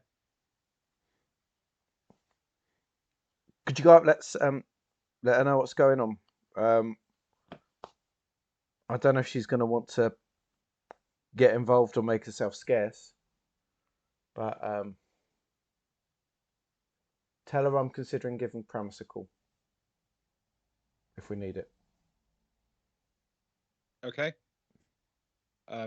He nods and heads up towards Zoe, who's standing there with a handgun out, looking wildly in all directions, really desperate to shoot something. But there's really nothing threatening her or coming at her. So she's still standing there as Johnny arrives. Yeah, so what's Cara doing? Now she's going to head inside. Okay. Let's go looking for Agnar. Heading inside, you can see Agnar is very heavily focused still at this point on saving Fess's life. A couple of bouncers are still with him.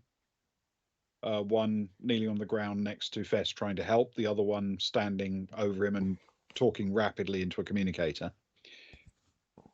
The lobby is clearing now that it's become clear they're not going to reopen the bars, and entertainment at the Cascade is done for the evening. People are now filtering out through the front door, but they're no longer in a rush. It's been enough time that they're still definitely leaving, but not in such a heaving panic. The two bouncers are there at the door, and you can see outside from where you are, the sort of windows that overlook the street and the queue out there. There are a couple of people in uniforms already walking up to the outside of the building. Cool.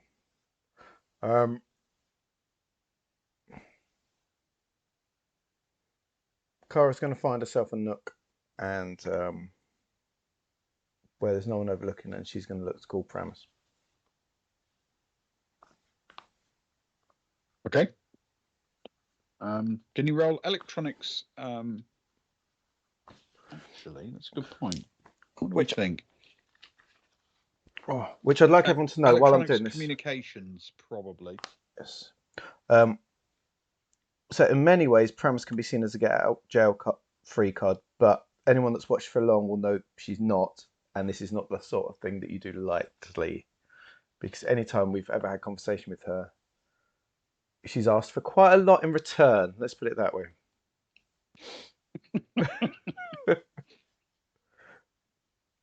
Yeah, she does have a tendency to have a bit of a shopping list of requests.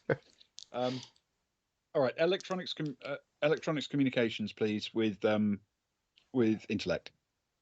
Okay, that's the best roll I could probably get. That's a +4, and that's the best roll of my night actually. That's a 9 + 4 is 13. Okay. You're pretty confident that you nailed the communication, but there's no instant response. Not even from a device saying received or anything like that. Okay. Cara will put her device on the biggest vibrating option that she can get any response back. Sort of leave the lines open best as she possibly can. I guess it's like called through, but there's no response as opposed to an open line. Are we talking? It's as if she's taken her communicator to the other side of the galaxy, for all you know. Which is quite possible.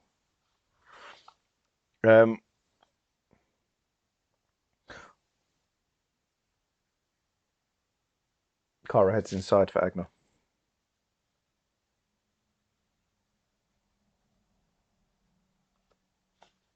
All right. One of the standing bouncer looks irritated but doesn't say anything. He's still talking on his communicator.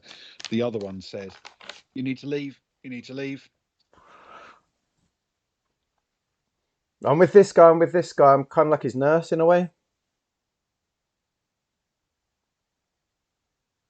Okay. We have actual medics on the way. So if you can help, help. But But if nothing else, I'm really good with like a blue paper towel, right? I can clean up bits until the proper people get here. yeah, I mean, we don't want anything cleaned up that's not medically essential. This is a crime scene. That's okay. That's okay, man. He can vouch for me. And without trying to shout his name, he say, "Hey, General," and waves towards him.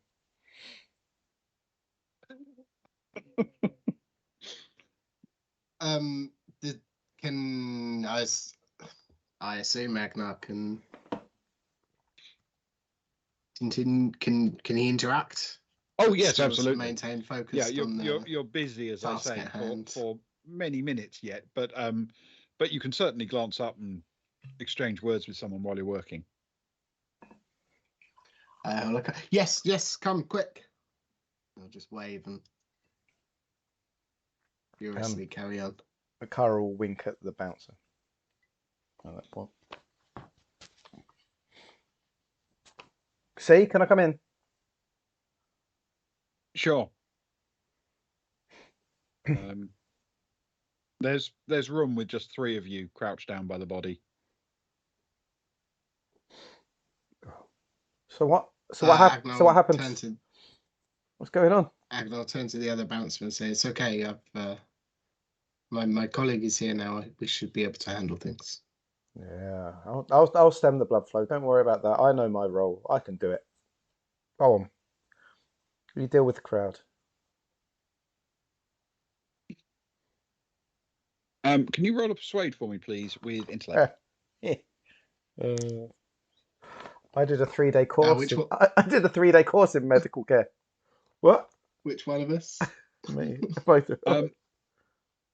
Yeah, sorry, this will be Kara, won't it? What did I used to do? Persuade with intellect. Yes. Right in the wheelhouse tonight, I tell you. Which is probably just as well because I rolled 4, but it's +4, which is 8. Okay. Terrible rolls tonight.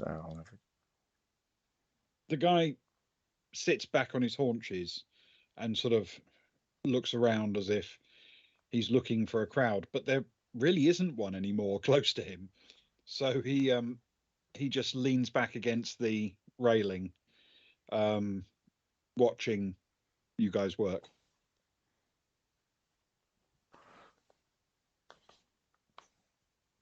And Agnar will turn to Kara and say, "I have no idea. I got here. I told Johnny that joke. You know, the one with the wig. Anyway, we made it back into here, like blood up his arms and fur, and we found Fess like this. So Kara we will be medicked. very much under her breath. So, and why didn't you leave him like this?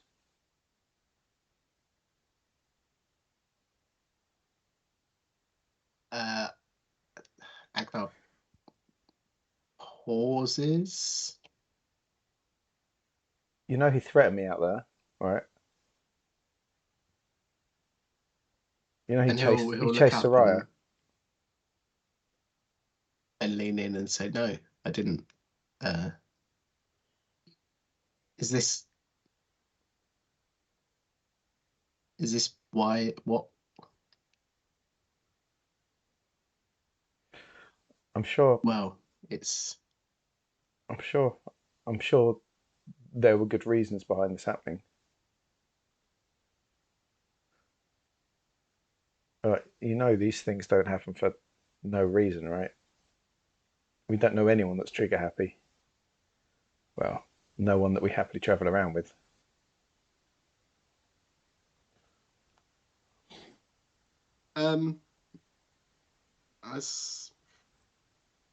It's very tricky.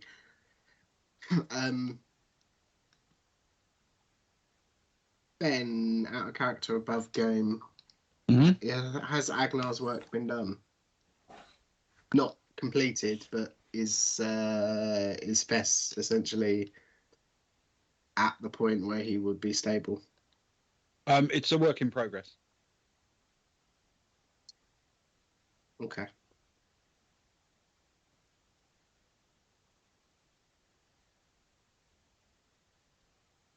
Agnar will lean in very close at this point, closer than he was before, and he'll look at Kara in the eye and say, "Well,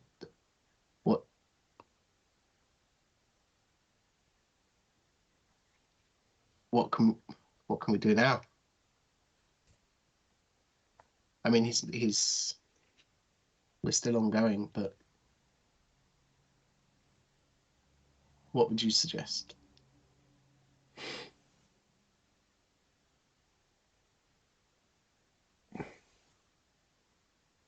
You do what's going to help you get up tomorrow morning.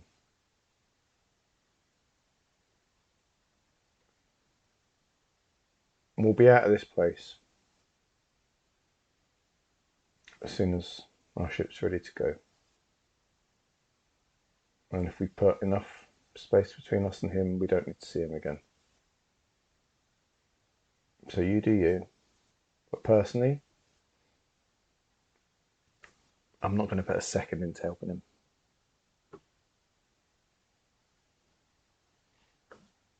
And I can get up in the morning with that.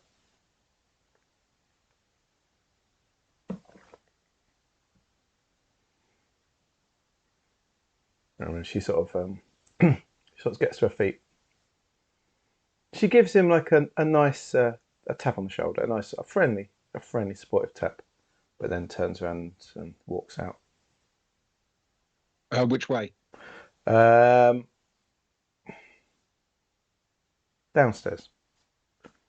Okay. It's at about this point that you can see a couple of people in uniforms arrive. The first two through the door appear to be police officers. But before you even make it to the bottom of the stairs, there are a couple of paramedics who make their way in as well. They are being sort of pointed up the stairs, and just as you step off the bottom of the stairs, they're beginning to climb up them. You can see there's some commotion outside the front doors, which are wide open, and there are a couple of minor injuries being looked at by a bouncer on one side and a paramedic on the other. And there are a few more police officers there sort of talking to people and trying to get some sense of what on earth went on, or actually what on Giikur went on.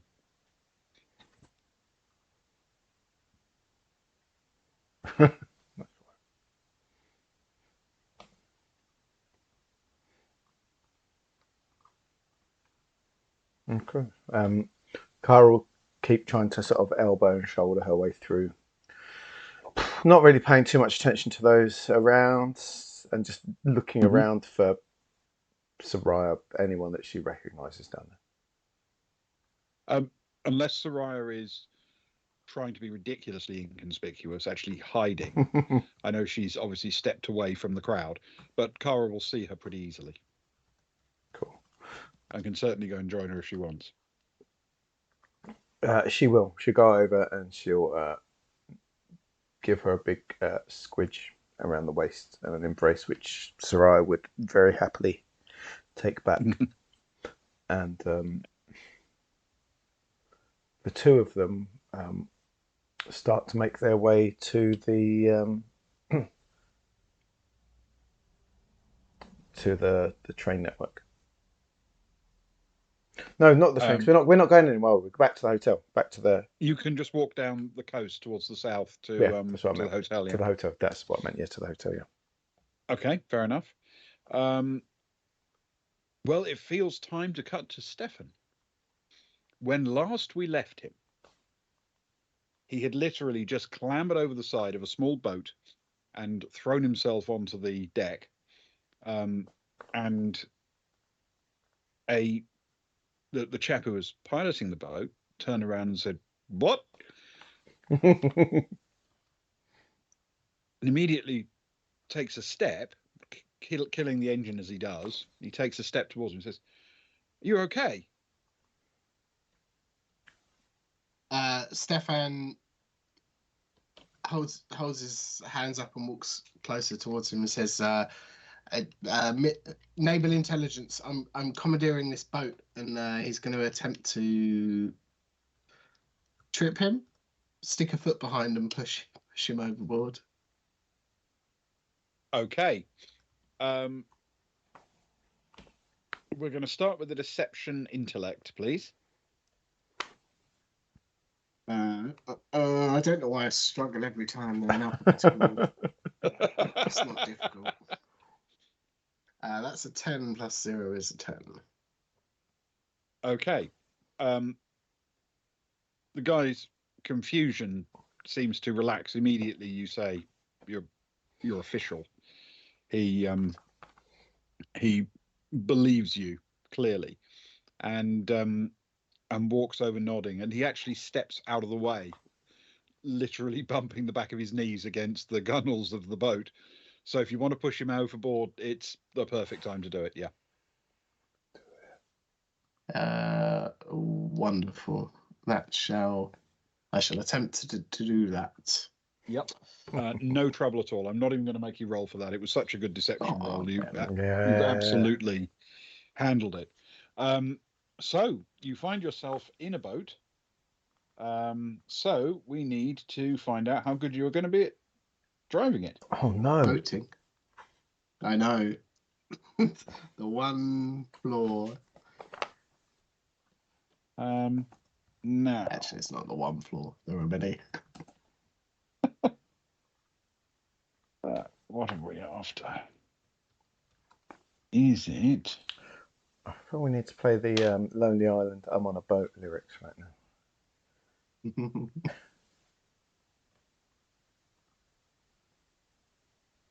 As long as Stefan doesn't have to deal with the lag that I had to deal with when we were playing.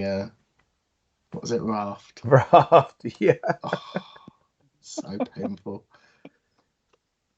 Stupid internet connection. Oh, I didn't even realise that half my screen was missing. That was the worst part of it. So you're going to need a seafarer personal roll, please. Oh, he's sinking. Yeah. Oh, With, you say, dexterity. You say, oh yeah, as if it's something he just does every day. Oh yeah, no problem. I think under the circumstances, this isn't going to require that much finesse, but yeah, probably Dex, I would think. Yeah, that's very kind of you, Ben. Strangely, Seafarer is nothing that any of us spent any points on during character generation. It's weird, that, isn't it? That's a 6 minus 1. It's a 5. Okay. Oh no. Which seems about right for my yo-yoing, 10, 5. It's kind of the theme of tonight. Okay. Despite your best efforts, you can't quite work out what the controls are. You start waggling the various levers around, and the boat seems to charge forward and bump into the jetty, and then slowly start to turn clockwise for no adequately explored reason until it's facing towards the waterfall. And you suddenly get a little bit of revving from the engine, but it doesn't seem to actually make it move, and you can't work out what the hell is going on. And therefore,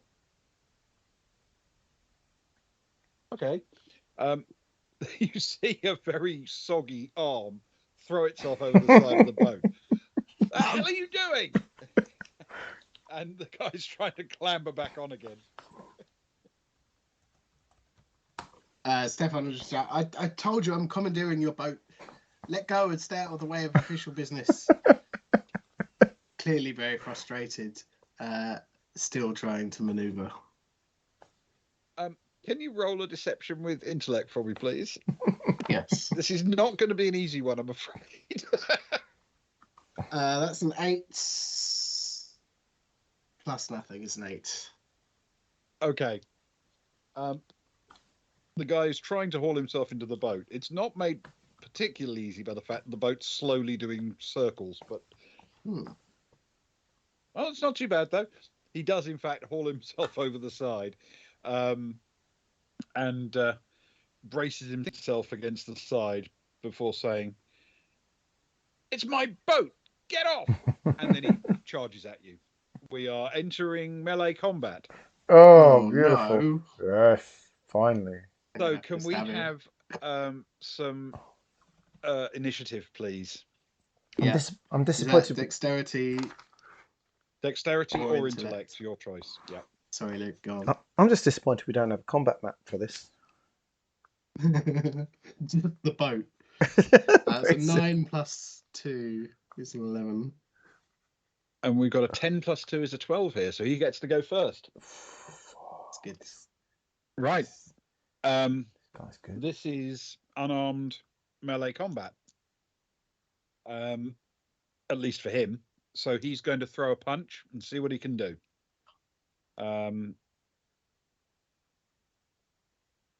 Based on his stats, he's going to use his dexterity, not his strength.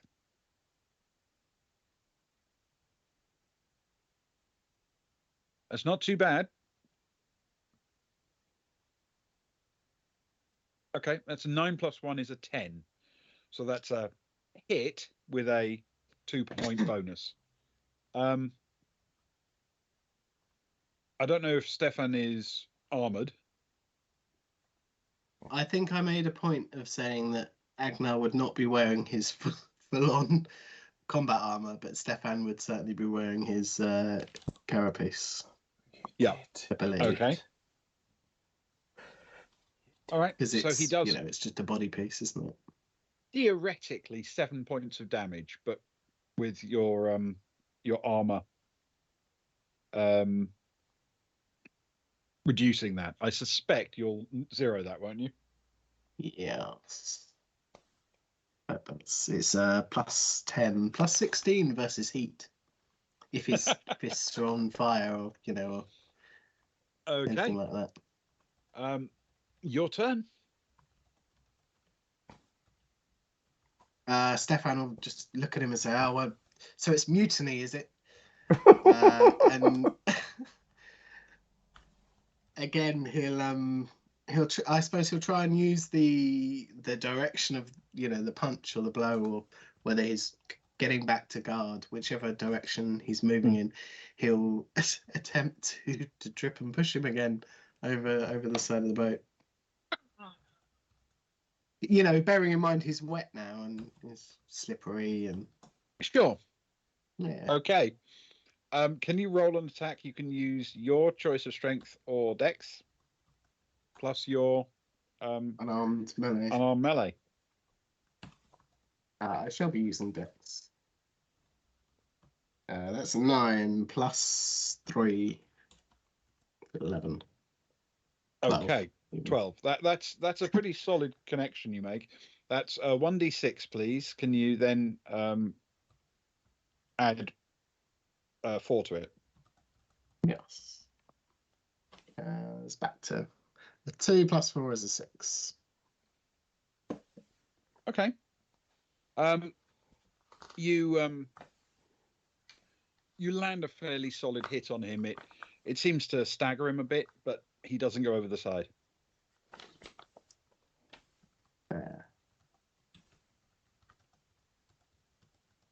Okay. Right. So he's going to get another go.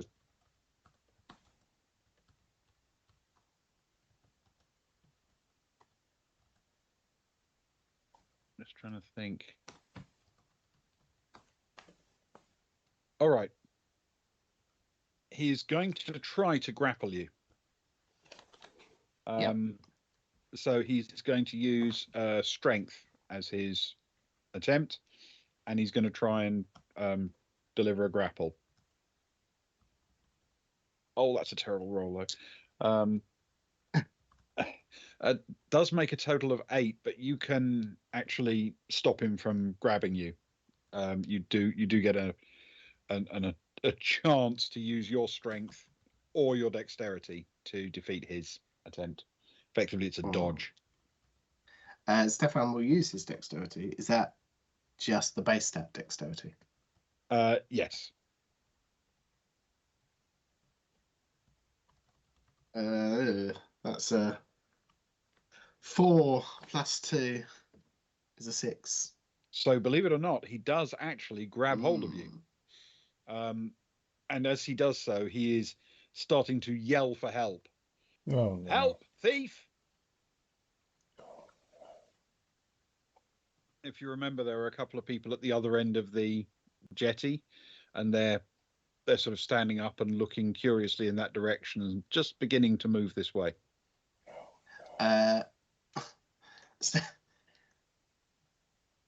He's not that confused, but Stefan will attempt to again use some of the momentum and try and roll him overboard whilst not going himself overboard. He doesn't mind falling prone, but he'll try and carry him overboard while saying, "What do you mean, thief? I haven't stolen anything.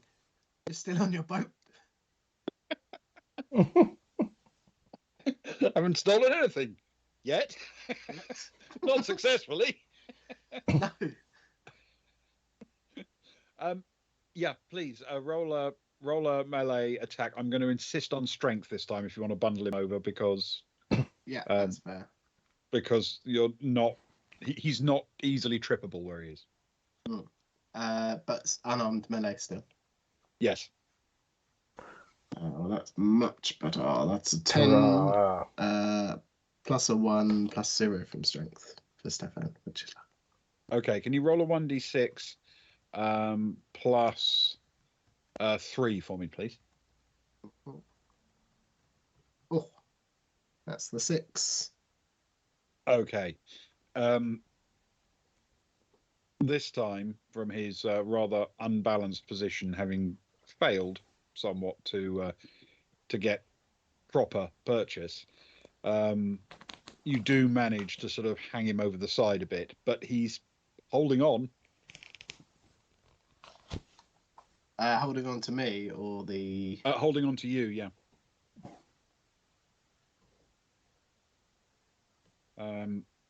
Which means he can't really let go. He's going to try to headbutt you. Classic. Not too bad.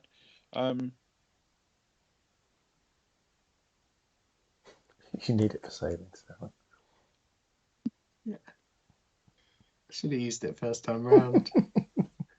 Avoided this whole mess. Okay, that's a total hit of an 11 total hit value. So, so you'd say you're minus 10? Yes. So that's one off my. Believe endurance. it or not, that's one off your endurance. He's actually managed to slightly bruise you. Oh my! Despite your armor, this guy's proving a serious threat. But it is your go. Now, yes, no problem. This guy, boat him at boat face. Oh. Big issues. Sorry, Vince. Go on. Yeah. Obviously, you can just try and push him away again, or you can try and knock him off with a fist or whatever. All right. Oh, sexy.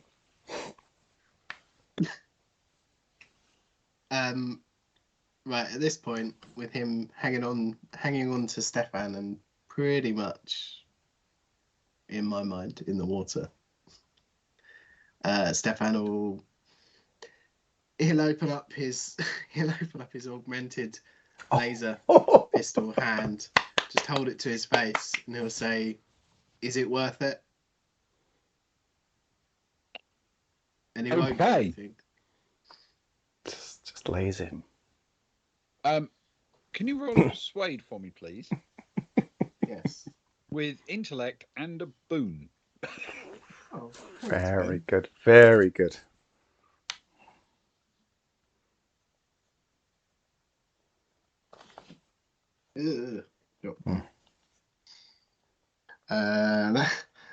That's a 6. +1. Stupid dice, my You've not had a good numbers. night. You've not had a good night. They've been up and down. They've been. Does that include the moods. boon? Yes, that does. Yeah. The other one was a 1. So a total of which a I 7. got rid of. The guy sees other people now running towards, and he seems not willing to let go of his prized watercraft. This guy.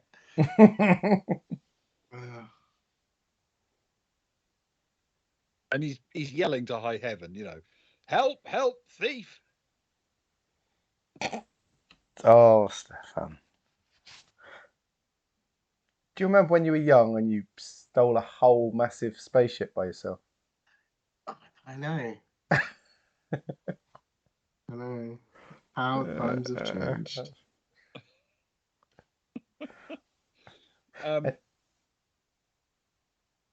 He doesn't really have purchase to do much. He's going to try and throw his leg over the side and crawl back on if he can.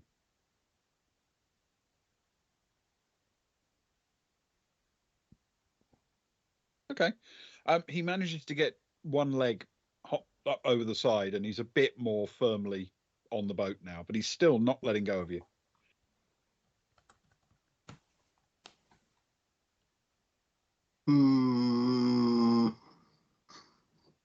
How many people are heading in this direction, Ben? There are 2 running down the jetty, and they're close now. What can Stefan sort of gauge a who they might be from their silhouette? Or at least general size, I suppose. Just glancing across, it looks like one man and one woman. They both seem fairly young, typical punters at the Cascade.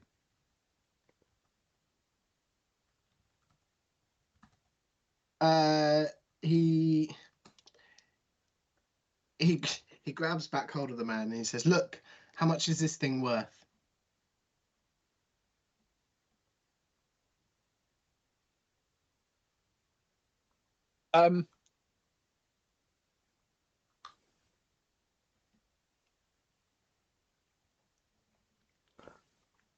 Can you roll a persuade for me, please? You're asking an unusually complicated question for the middle of a fist fight. So it's going to be relatively hard to hit, but a persuade with intellect, please.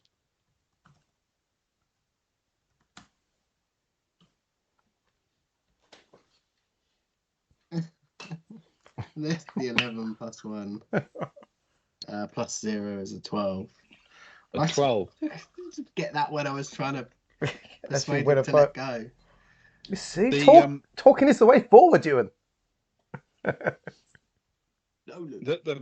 guy looks up genuinely shocked, and he says,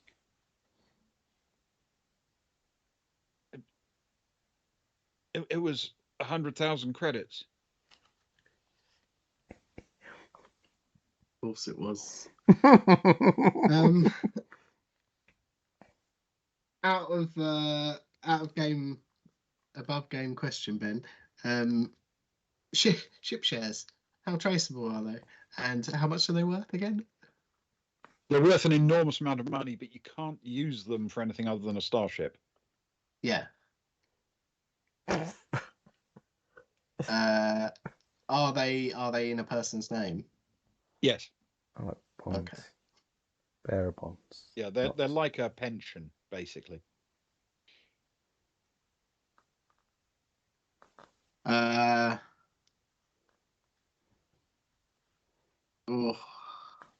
that's a lot of money. Stefan will say, "I'll give you a ship share." And he'll hold up whatever device it's stored on. I assume it's a device. Mm-hmm. All right. Bear me a second. For this shit. Shit. It's definitely a something.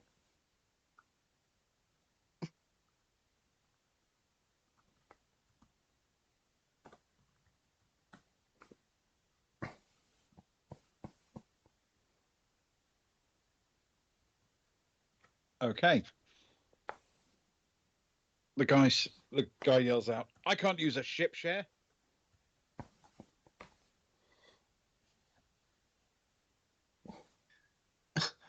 Why not? Is that some bloke in a boat?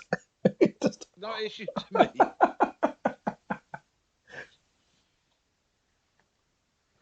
Oh. Stefan, I'll let go. I'll give you two, and I'll make sure that the names are changed. I can't use one. What makes you think I can use two?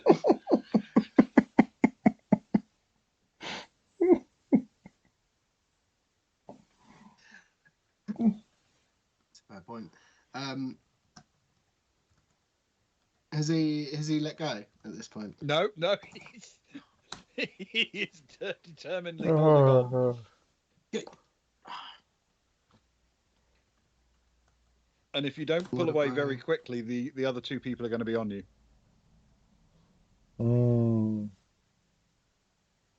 Okay, Stefan makes his best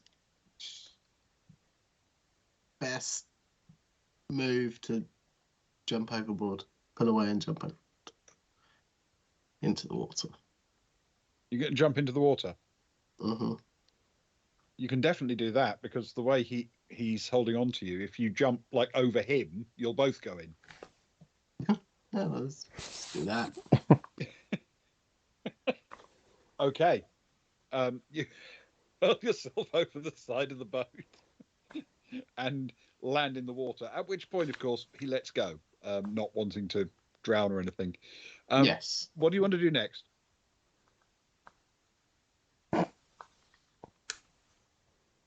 Oh.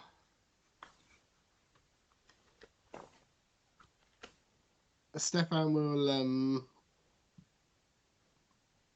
he'll start. I suppose he'll swim away from the man and the boat, and he'll start heading down. I assume that it's like a row of jetties, or is there? Yeah, he'll there's stick to the effectively coast it's for a bit. almost like a fan of jetties. So you can head along one of them, or you can head to the side and slip underneath one. He'll head out towards the end of one with an aim to go underneath.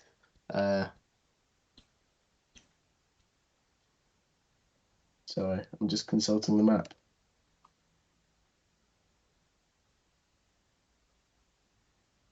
Okay. So right. Would that make sense? yeah, so sort of north towards the rock face rather than the dam. Yeah. Okay. Yep, fair enough. Yes, if you turn that way, because of the way the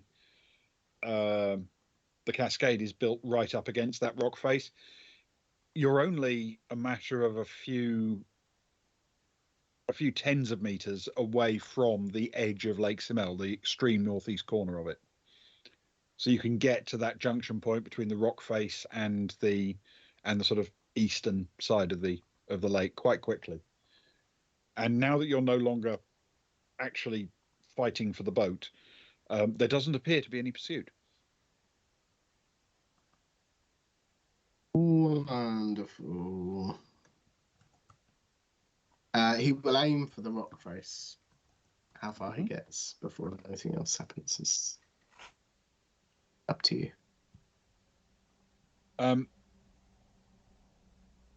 You can just about make it to the rock face as you see a couple of uniformed officers run down and around the waterfall and out onto the jetties. The chap now hanging onto the side of his boat and looking quite bedraggled and exhausted, but the other two are beginning to help him out of the water, is explaining that some lunatic tried to steal his boat, and is vaguely Lunatic pointing in your pilot direction, but not precisely where you are. And as he does so, we should probably ask if Soraya and Kara are doing anything other than just heading to the hotel at the moment?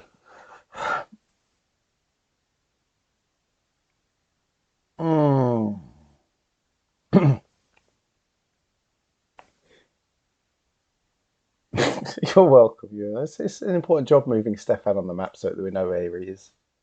He didn't move very far. I was hoping I'd be able to move him further, No. but I didn't get to move him very far at all. Um, realistically, and of course, it's very important to play within the situation that you're in. Mm-hmm. There's only one thing I could potentially done at this point, and that is Kara calling Cat. Okay. Cat picks up immediately. So the two of them are hustling along. They're walking together, not running, but they're focusing on getting to the coronet. Mm-hmm. Their plan was to get away from the situation. Hey, Kat, how's it going? I'm fine. How are you guys? Everything okay? Not really. So you know that guy we all got freaked out about? You know him. You've been on the boat, Fess. Bess, yeah. Your old boy's mate. Stefan stabbed him. Right. Okay. Good to know. Why? Sarai said that she potentially she might have ruined his career, and he chased after her. She said that she sort of Stefan stabbed him while he was kind of chasing her. He did it for good reasons. Then great. I mean, would everybody else in general be in accord with the idea that these were good reasons? Anyone on our crew, yes. Aha. And you're part of the crew, aren't you, Kat? So It's really more about how other people who are not part of the crew might react. you've lived on this planet for longer than us. How does stabbings go down generally with the law? I mean, they're against them. That's what I was worried about. The last time we saw Stefan, he was leaping athletically into the lake. Now, Sarai said that as athletic as he is, there's no way he's swimming across that lake. He had No, it's a big lake. and he had no lard to rub on him. He's had a couple of drinks. He's going to get cramp at some point.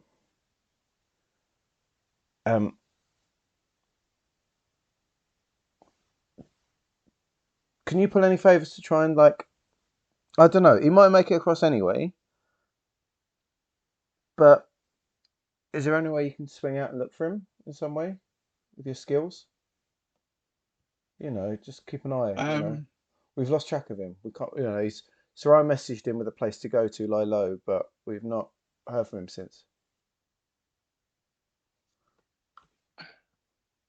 But don't I'm a worry if pilot, not. but I haven't got anything to fly really. Is there anything we can? Is there something we can book you in for? Is there something we can do?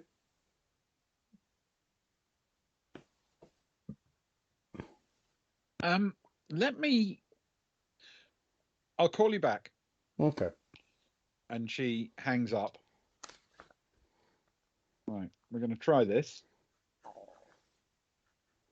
Oh, that's not too bad.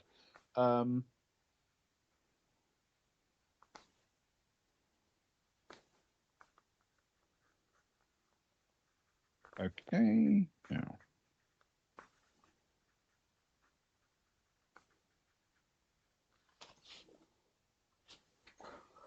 I just can't believe that stabbings are frowned upon in this planet. We used to think this was a great planet.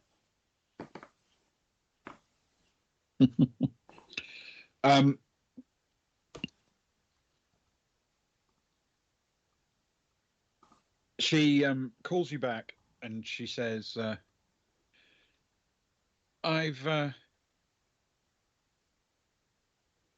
found a little flyer for us. Friend of mine's bringing it to the hotel. It'll be a few minutes though. Okay. We're if we've been hustling along for like the last however many minutes, Ben, are we going to make it there in that sort of time, or would that delay her? You wouldn't make it before she could fly out, no. But I mean, it wouldn't be very long. You might delay another minute or two. Okay.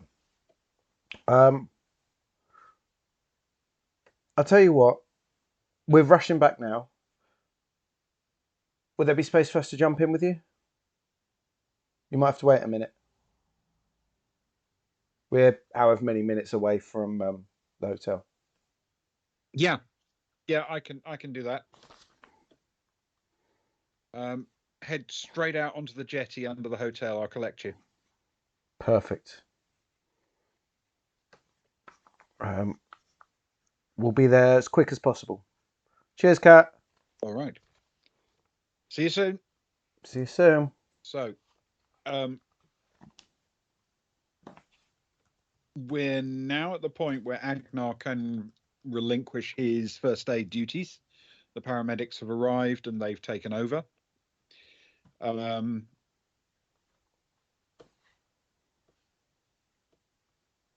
Johnny and Zoe are still mooching about up the escarpment, up the terraces.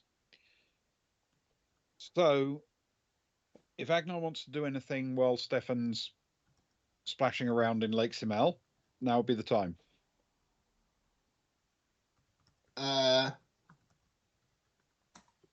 No, I don't think there is really. I think Agnar's still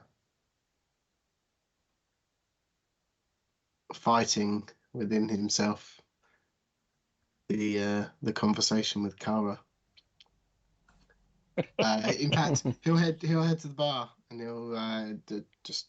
Is there anyone behind it, or have they completely given up? They have begun to evacuate. You can still see some people who are clearly staff members, but they are huddling together and just loitering. They're not reopening the bar tonight. Can he just walk behind and grab himself a bottle or something? Yeah. Beer.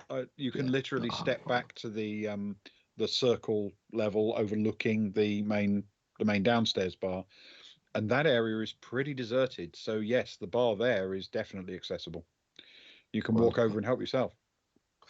He certainly will help himself to a beer, and he'll sit there for. Yeah, I mean, he'll keep an eye on his communicator, but he'll be, mulling it over in his mind for a little bit, and he'll sort of be like, "Well, if I should have said this before I started treating, then maybe." But all right. Once I'd attended, that was it. So Stefan has made it to the corner of Lake Simel. Where you are, you can see, in essence, it's a rocky area. There's no easy way to climb out because that wall that forms the northern coast of Lake Simel is essentially a cutaway mountainside, literally shaved down to make that shape. The outside of it is natural, the inside is cut away and just form part of the ridge between the peaks of Pito and Lata. So the inside is very smooth and rises a little way above your head. You could theoretically climb onto the top of it and run along it. But in order to do so, you'd have to climb some fairly slippery and jagged rocks right where it meets the sort of natural mountain just next to the bar itself, just next to the cascade. So you can try and do that, or you can just try and swim along the surface or whatever. If he was to swim along the surface, say for argument's sake, he got tired halfway across, would it be plausible to hang on to the segment of the wall? No, in order it's to stop basically them a drowning? smooth wall that would It just. is a completely. There's no. Okay. I mean, it isn't that high above the water, but from the point of view of someone bobbing around in the water, it's unreachable. Yes, that makes perfect sense. So I'm just seeing if I've got anything of use, which I don't think I do. Okay, in which case he will head towards the rockier natural segment. Okay. Of mainland. Yep. So that's at the northwestern tip of Lata, where it meets that sort of ridge. Yes. As you get there, just to your right, you can see the beach that is the main draw for the cascade, with the waterfall plunging over the top of it, and you can see the rocks. They are slick with moisture and with weeds and moss, because they're day and night constantly moistened by mist coming off a waterfall. So they are very, very slick indeed. But you can try to climb those and get up onto that wall if you like, or just try to hide there, or just try to rest there.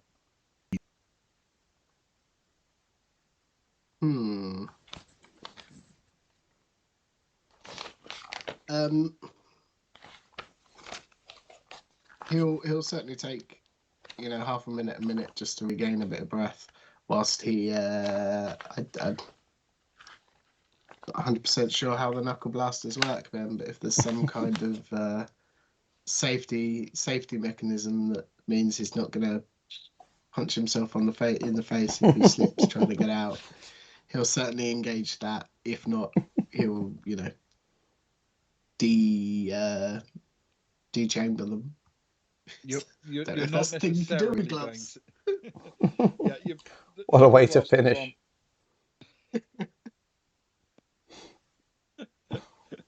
Less a blaze of glory, more a cloud of mist. You don't need to worry about safing the knuckle blasters. They won't go off unless you want them to. But you're going to start climbing up, and you want to get onto the wall, do you?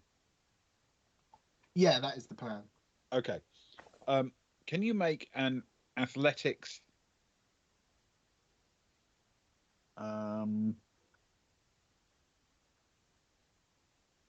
We're going to go with strength in this case to haul yourself out. Yeah. With strength, please.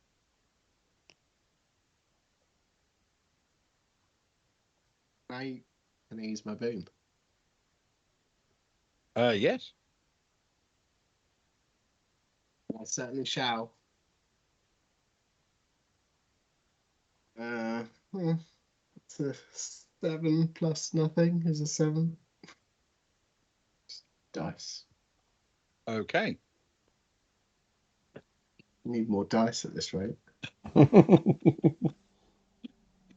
The prison population of your dice is now becoming intolerable. You start climbing up, but you slip back several times, and after a couple of seconds, it becomes clear to you you're just not going to be strong enough to haul yourself out with these rocks being as rough and as slick as they are.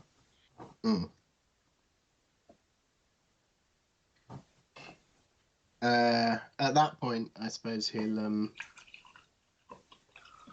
collect himself for a little bit, and he'll hold on, and he'll rest there, and just take a bit of time to. You can see the lights, because options. obviously where you are isn't actually lit. It not being part of the tourist experience of the bar, but there are lights being carried by the by the officers, and they're sweeping them back and forth, trying to spot you. They're not necessarily pointing exactly where you are. They're waving them all over the place in all sorts of directions. And so far, they haven't spotted where you are.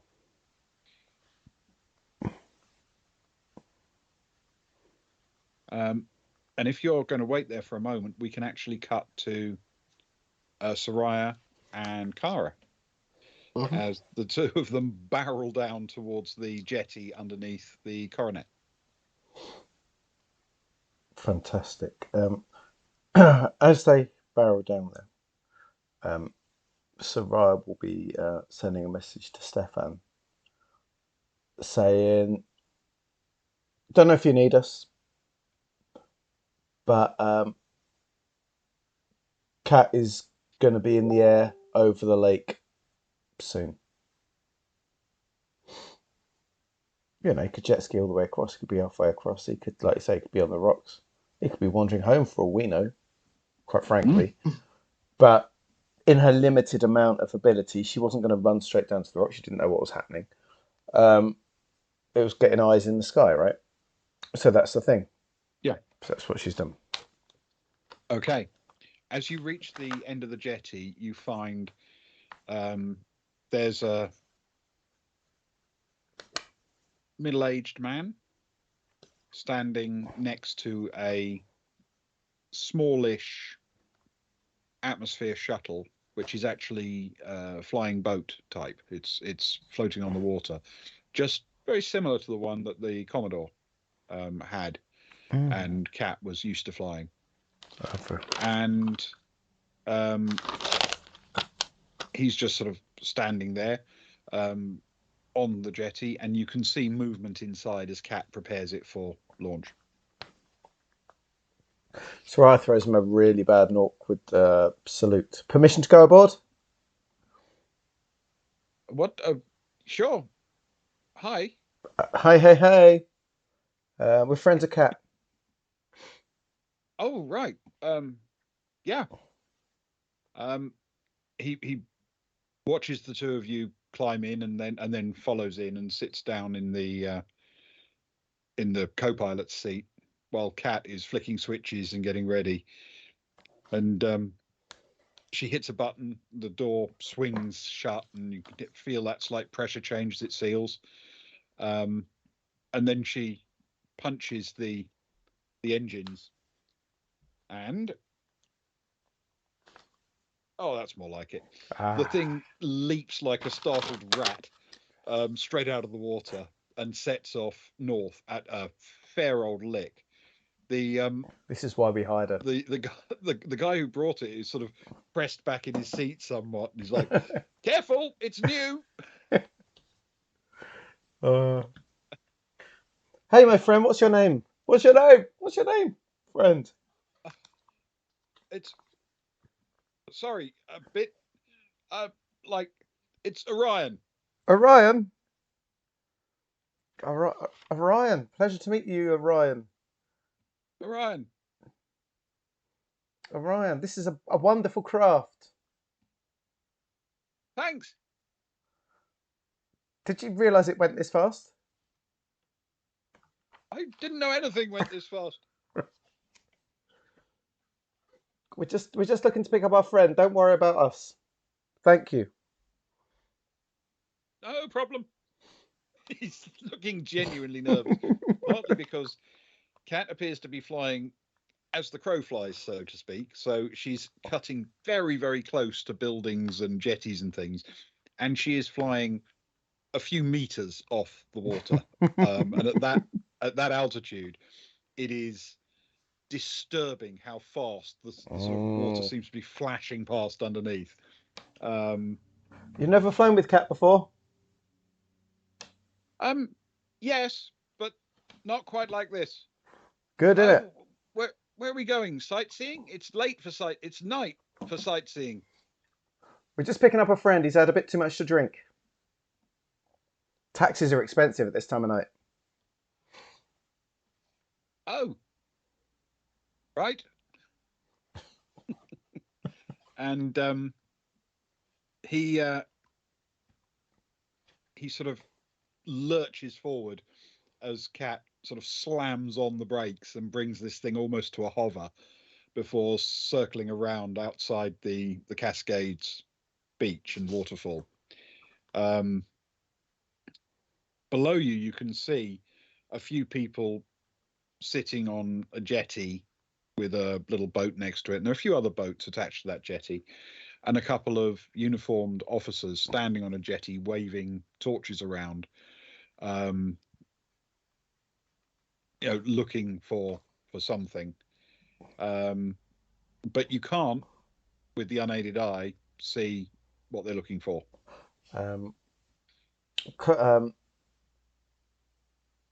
There's two things that can happen at the same time, if that is okay. But the first thing is Soraya is going to message Stefan and say,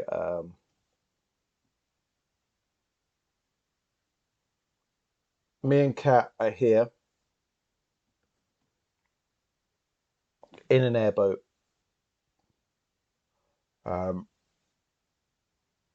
If you see us, make yourself known. And as she does that, Kara will slap Ryan in a friendly way on his shoulder. And if it's low enough, she'll say, "I got to speak to the law," and try to hop off onto the jetty, if that's okay. Yeah, absolutely. If you tell Kat that you need to jump out, she'll literally lower it to the point where it's arguably even in the water, but certainly still perfect. Yeah. But right next to the jetty, you can just step out the hatch. Cool. So first up, Kara will jump out, and she'll sort of walk over to the uniforms and say, "Hey, I believe you're looking for someone." Yeah. We've got a serious assault happened in the club. I'm sorry. I overheard the radio call. As sort of she sees as like the boat, as the sort of the airboat sort of moves off. And myself and my friend, sort of, as the boat goes off, were flying just past there, and we saw someone suspicious making their way across that way, pointing in the opposite direction to where Stefan is. So we thought I'd jump out and tell you. I don't know if he's it's in the water, out in the lake. No. We came down from the. So did we came across from basically the edge of Lata, right, but to the south. Yes. Right. Yeah. He's just on the coast, like literally, like trying to pick his way across that coast that way. Right. Okay. I don't know. That's the guy. I don't know if it's the guy. It's just some random. Might be some drunk, but he looked like he was trying to pick his way in the dark. Yeah, I mean, some people tried to leave the beach by swimming. It could be someone who tried to swim around the side. Look, I'll call it in. Thank you. Yeah. Like honestly, like I don't know, man, because I don't know. He seemed to. I don't know what he had. I think he. It's hard to tell. It looked like he was armed. I know there's a lot of people armed around here, but it looked like he was clinging on to something like a blade or something. Can you roll a deception for me, please, with intellect? This is my boon. Okay. Deception with intellect, did you say? Yes, please. Okay, they're good stats for me, but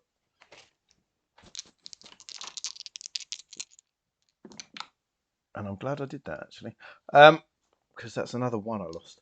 8 + 2 is a 10. Okay. The officer you're talking to nods, taps his mate on the shoulder, and they start zigzagging across the jetties to get as far to the south as they can, pointing their torches in that direction, methodically sweeping the line of beaches and coves while they call in detailed instructions. You, as soon as you mentioned the fact that he might have been carrying a blade, that ticked a box for them, and now they think you're onto something. The last thing Cara does is, as she sort of walks up the jetty, she looks at a very wet man clambering into a boat. She says, "That's a nice boat, mate," and just wanders up the jetty. Thank you. I paid a lot for it and then had to fight really hard for it. Just, that boat's worth fighting for. I'd give my life for that boat. Very nearly did. So yes, you can make it back to the flyer if you want. If it's there, I'm happy for the flyer. To be honest, I'm happy for the flyer to do its own thing while Cara makes her own way back. It separates Cara and Sarai for a start, which in my mind is a wonderful thing. It's a better thing. Okay. Well, then, while Cara is doing that and distracting the police, Soraya has any instructions for Kat?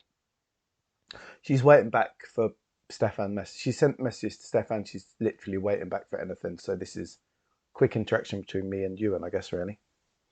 Yeah. Well, once Stefan's made it to the cove and is relatively safe there, even though he's still deep in the water, he can check messages and see if he's got any information.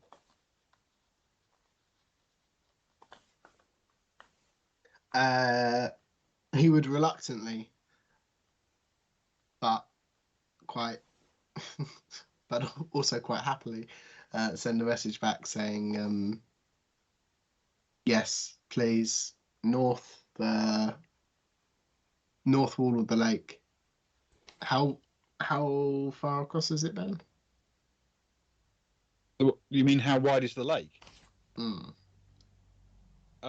All in, that's its narrowest point. It's around about 5 kilometers. Okay.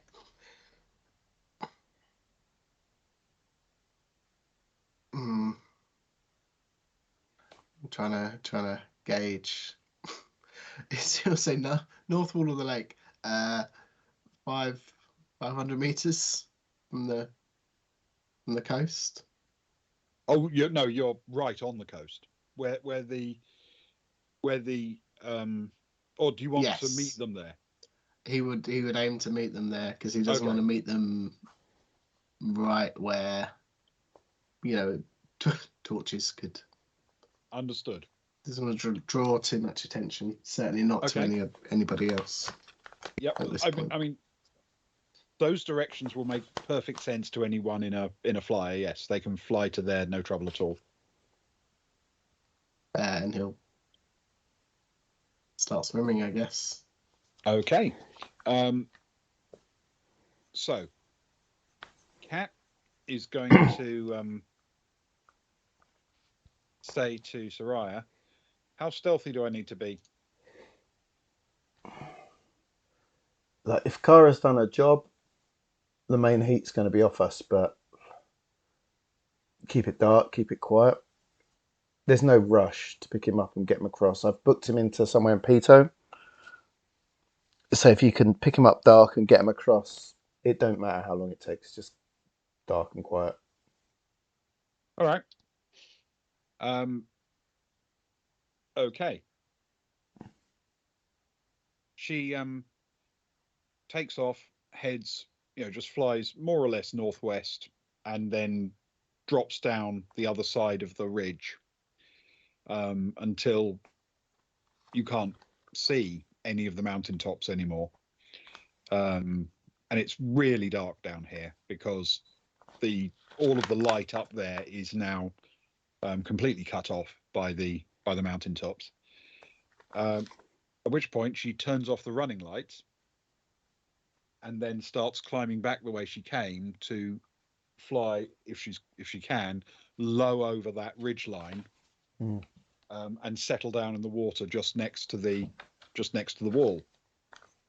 So this one's going to be a slightly tougher roll. That's going to be quite a lot tougher roll. Come on, Cat. We'll just say it's a penguin. That's a total of an 11. She's a good pilot. She hops over the wall, and it's almost balletic as she spins around in such a way that the the wash from the engines, where it throws up any white plumes or anything that could be caught by a stray beam of light, are actually hidden against the wall, and she lands the craft between the wake and the and anyone waving a torch or looking in this direction. It's like she's done smuggling her whole life. She knows how this stuff is done. And Orion sort of looks across at her and is like, really dark. And she says, yeah, so we can look at the stars. But how are you going to find your friend who's drunk? He's not out here, right? And she said, when we said he'd drunk a lot, what he'd drunk was large portions of Lake Simel. So he's out here somewhere. He'll find us, don't worry. He's got incredible skills. And the guy looks completely stunned, but nods and just accepts that you're sitting bobbing around on a lake in complete pitch darkness. Now, Stefan, I need you to roll an endurance with athletics endurance, please. Ooh. Oh, it's not bad. That's a double 4 for an 8 plus 1 is a 9. Okay. Can you roll d6 for me, please? And that's a 5. All right. It takes quite a long time, and Orion is looking more and more sort of nervous and twitchy, and there's a tension in the craft. And even though he doesn't really know what's going on, he knows there's something fishy going on, and he's looking a bit wide-eyed and scared about that. And this goes on for quite a while. It's 10 minutes, and then 15 minutes, and then finally 20 minutes passes, and then, quite shockingly loud, because you've been sitting there in complete silence for a while, you hear a sort of thump on the door.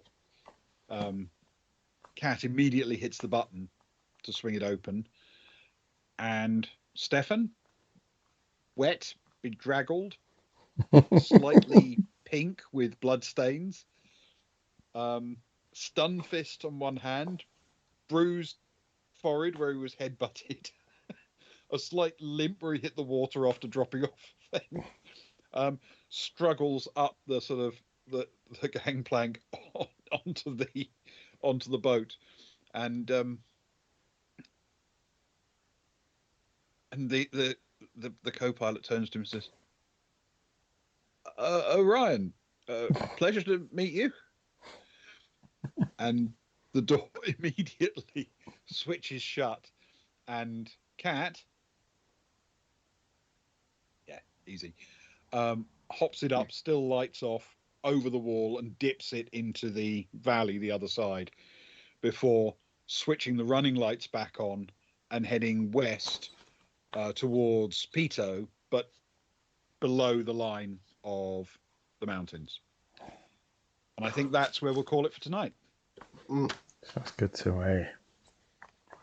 Nice work. Thank you very much, Ben. Thanks, Luke.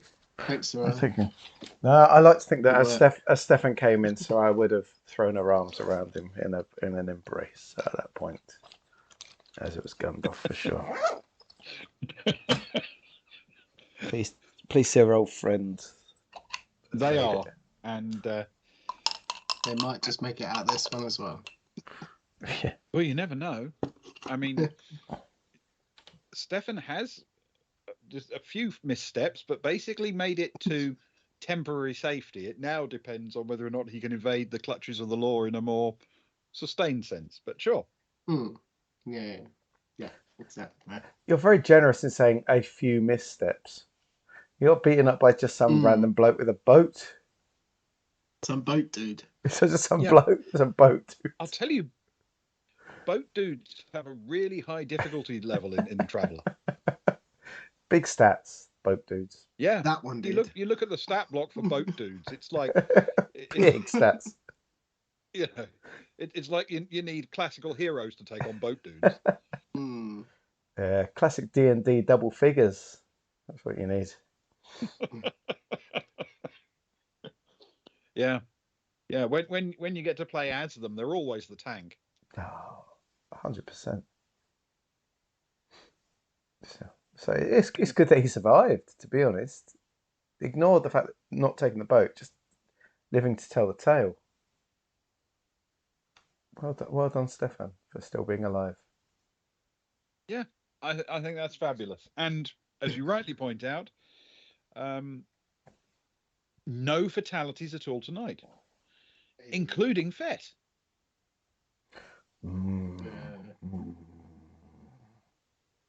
Absolutely remarkable. We'll be having long conversations about this tomorrow.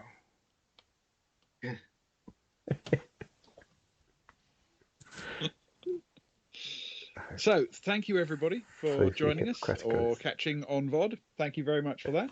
It has been a joy, as always. Always is. Thank you. And I guess we'll be back tomorrow evening, I suppose. Yes, we will. We'll be back tomorrow evening, and we're playing episode 3 now of Night Witches tomorrow. Yes. Hang on, let me just move Stefan first. Hang on. Yes. Okay, sorry, Karen. He's on his movement. So yes, we are we're playing Night Witches with the wonderful Socks in tow, we hope. And Kelly as well. And Kelly. So if you've been seeing any of the chat this evening, Socks was in chat. Kelly wasn't this evening, but she'll be with us tomorrow, hopefully, to play some Night Witches. And we're getting very excited about this because tomorrow may be the day we actually get to murder people. Yeah, you wish. When you say excitement, then, as somebody who's lived with the attempted murder of Anton Fest for a week, let me tell you, it's quite nerve-wracking. Sure. Excitement doesn't play much of a part. Yeah. So Night Witch is a fabulous game. So hopefully you'll be able to join us tomorrow. And then on Monday, we should be playing out the next episode of The Quarry. Luke will be jumping every time a squirrel appears, and generally squealing and shrieking in terror. But yeah. I think it's a lovely game, The Quarry. I'm really enjoying it.